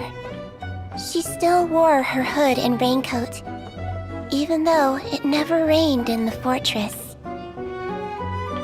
Perhaps thanks to her human appearance, no one refused her treatment.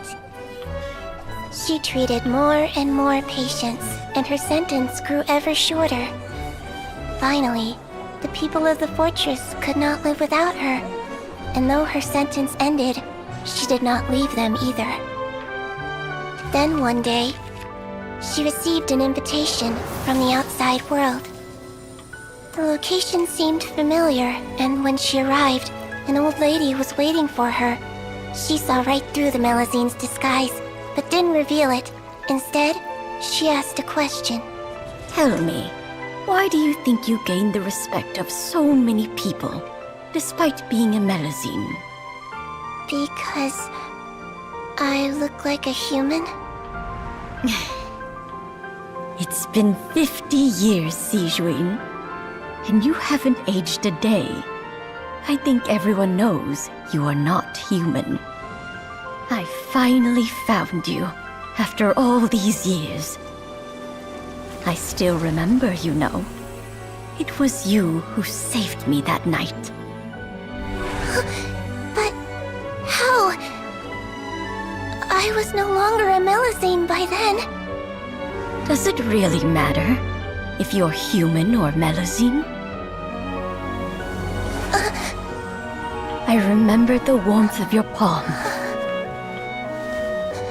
It's quite unmistakable. And you know what? It hasn't changed one bit. You don't have to hide anymore, Sigewine. These days, everyone wants to make friends with Melusines. And I think that it's all because of you. I'm sorry I couldn't say this until now, but thank you. Dr. Melusine. Now that's an ending Paimon can get behind.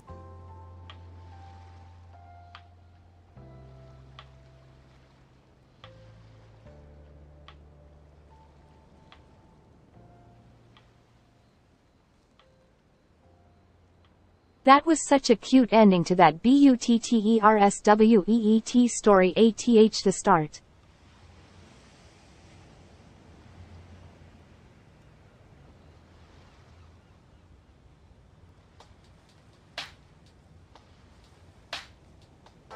Bittersweet story at the start. After hearing everything Potton said, I wanted to tell him that it didn't matter who he looked like on the outside. But it was too late. The warmth in his palm had already disappeared.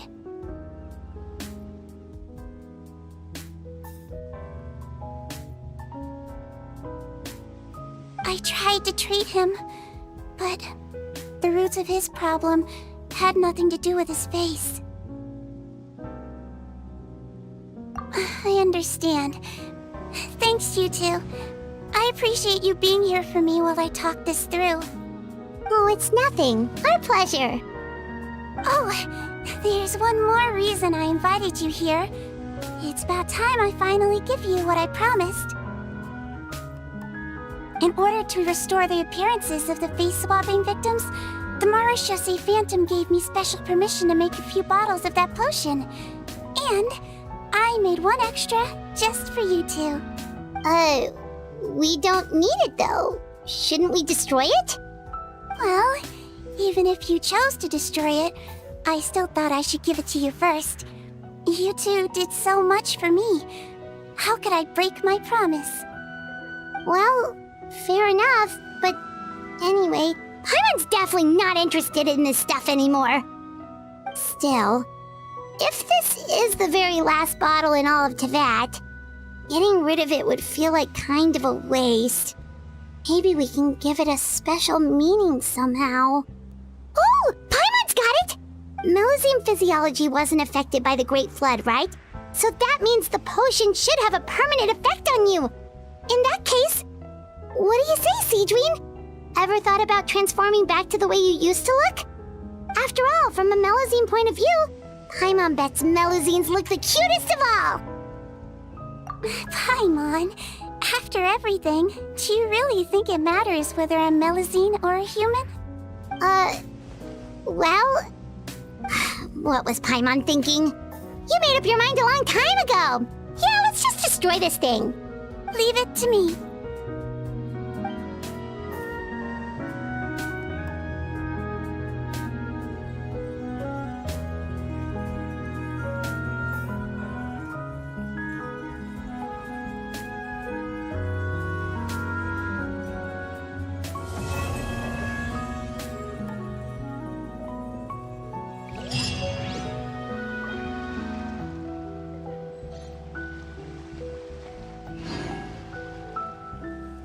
Destruction of the bottle is a symbol of closure.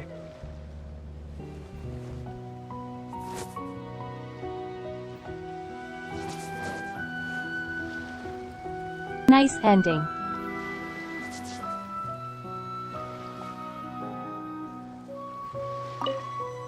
I'd like to stay here with my teacher for a little longer.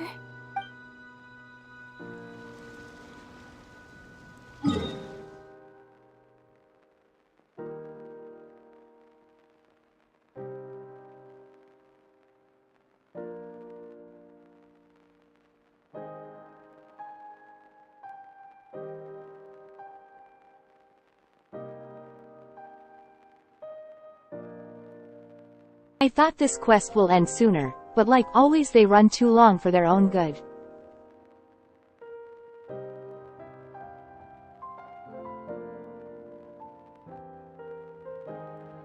Sorry I needed to mute. Bye bye.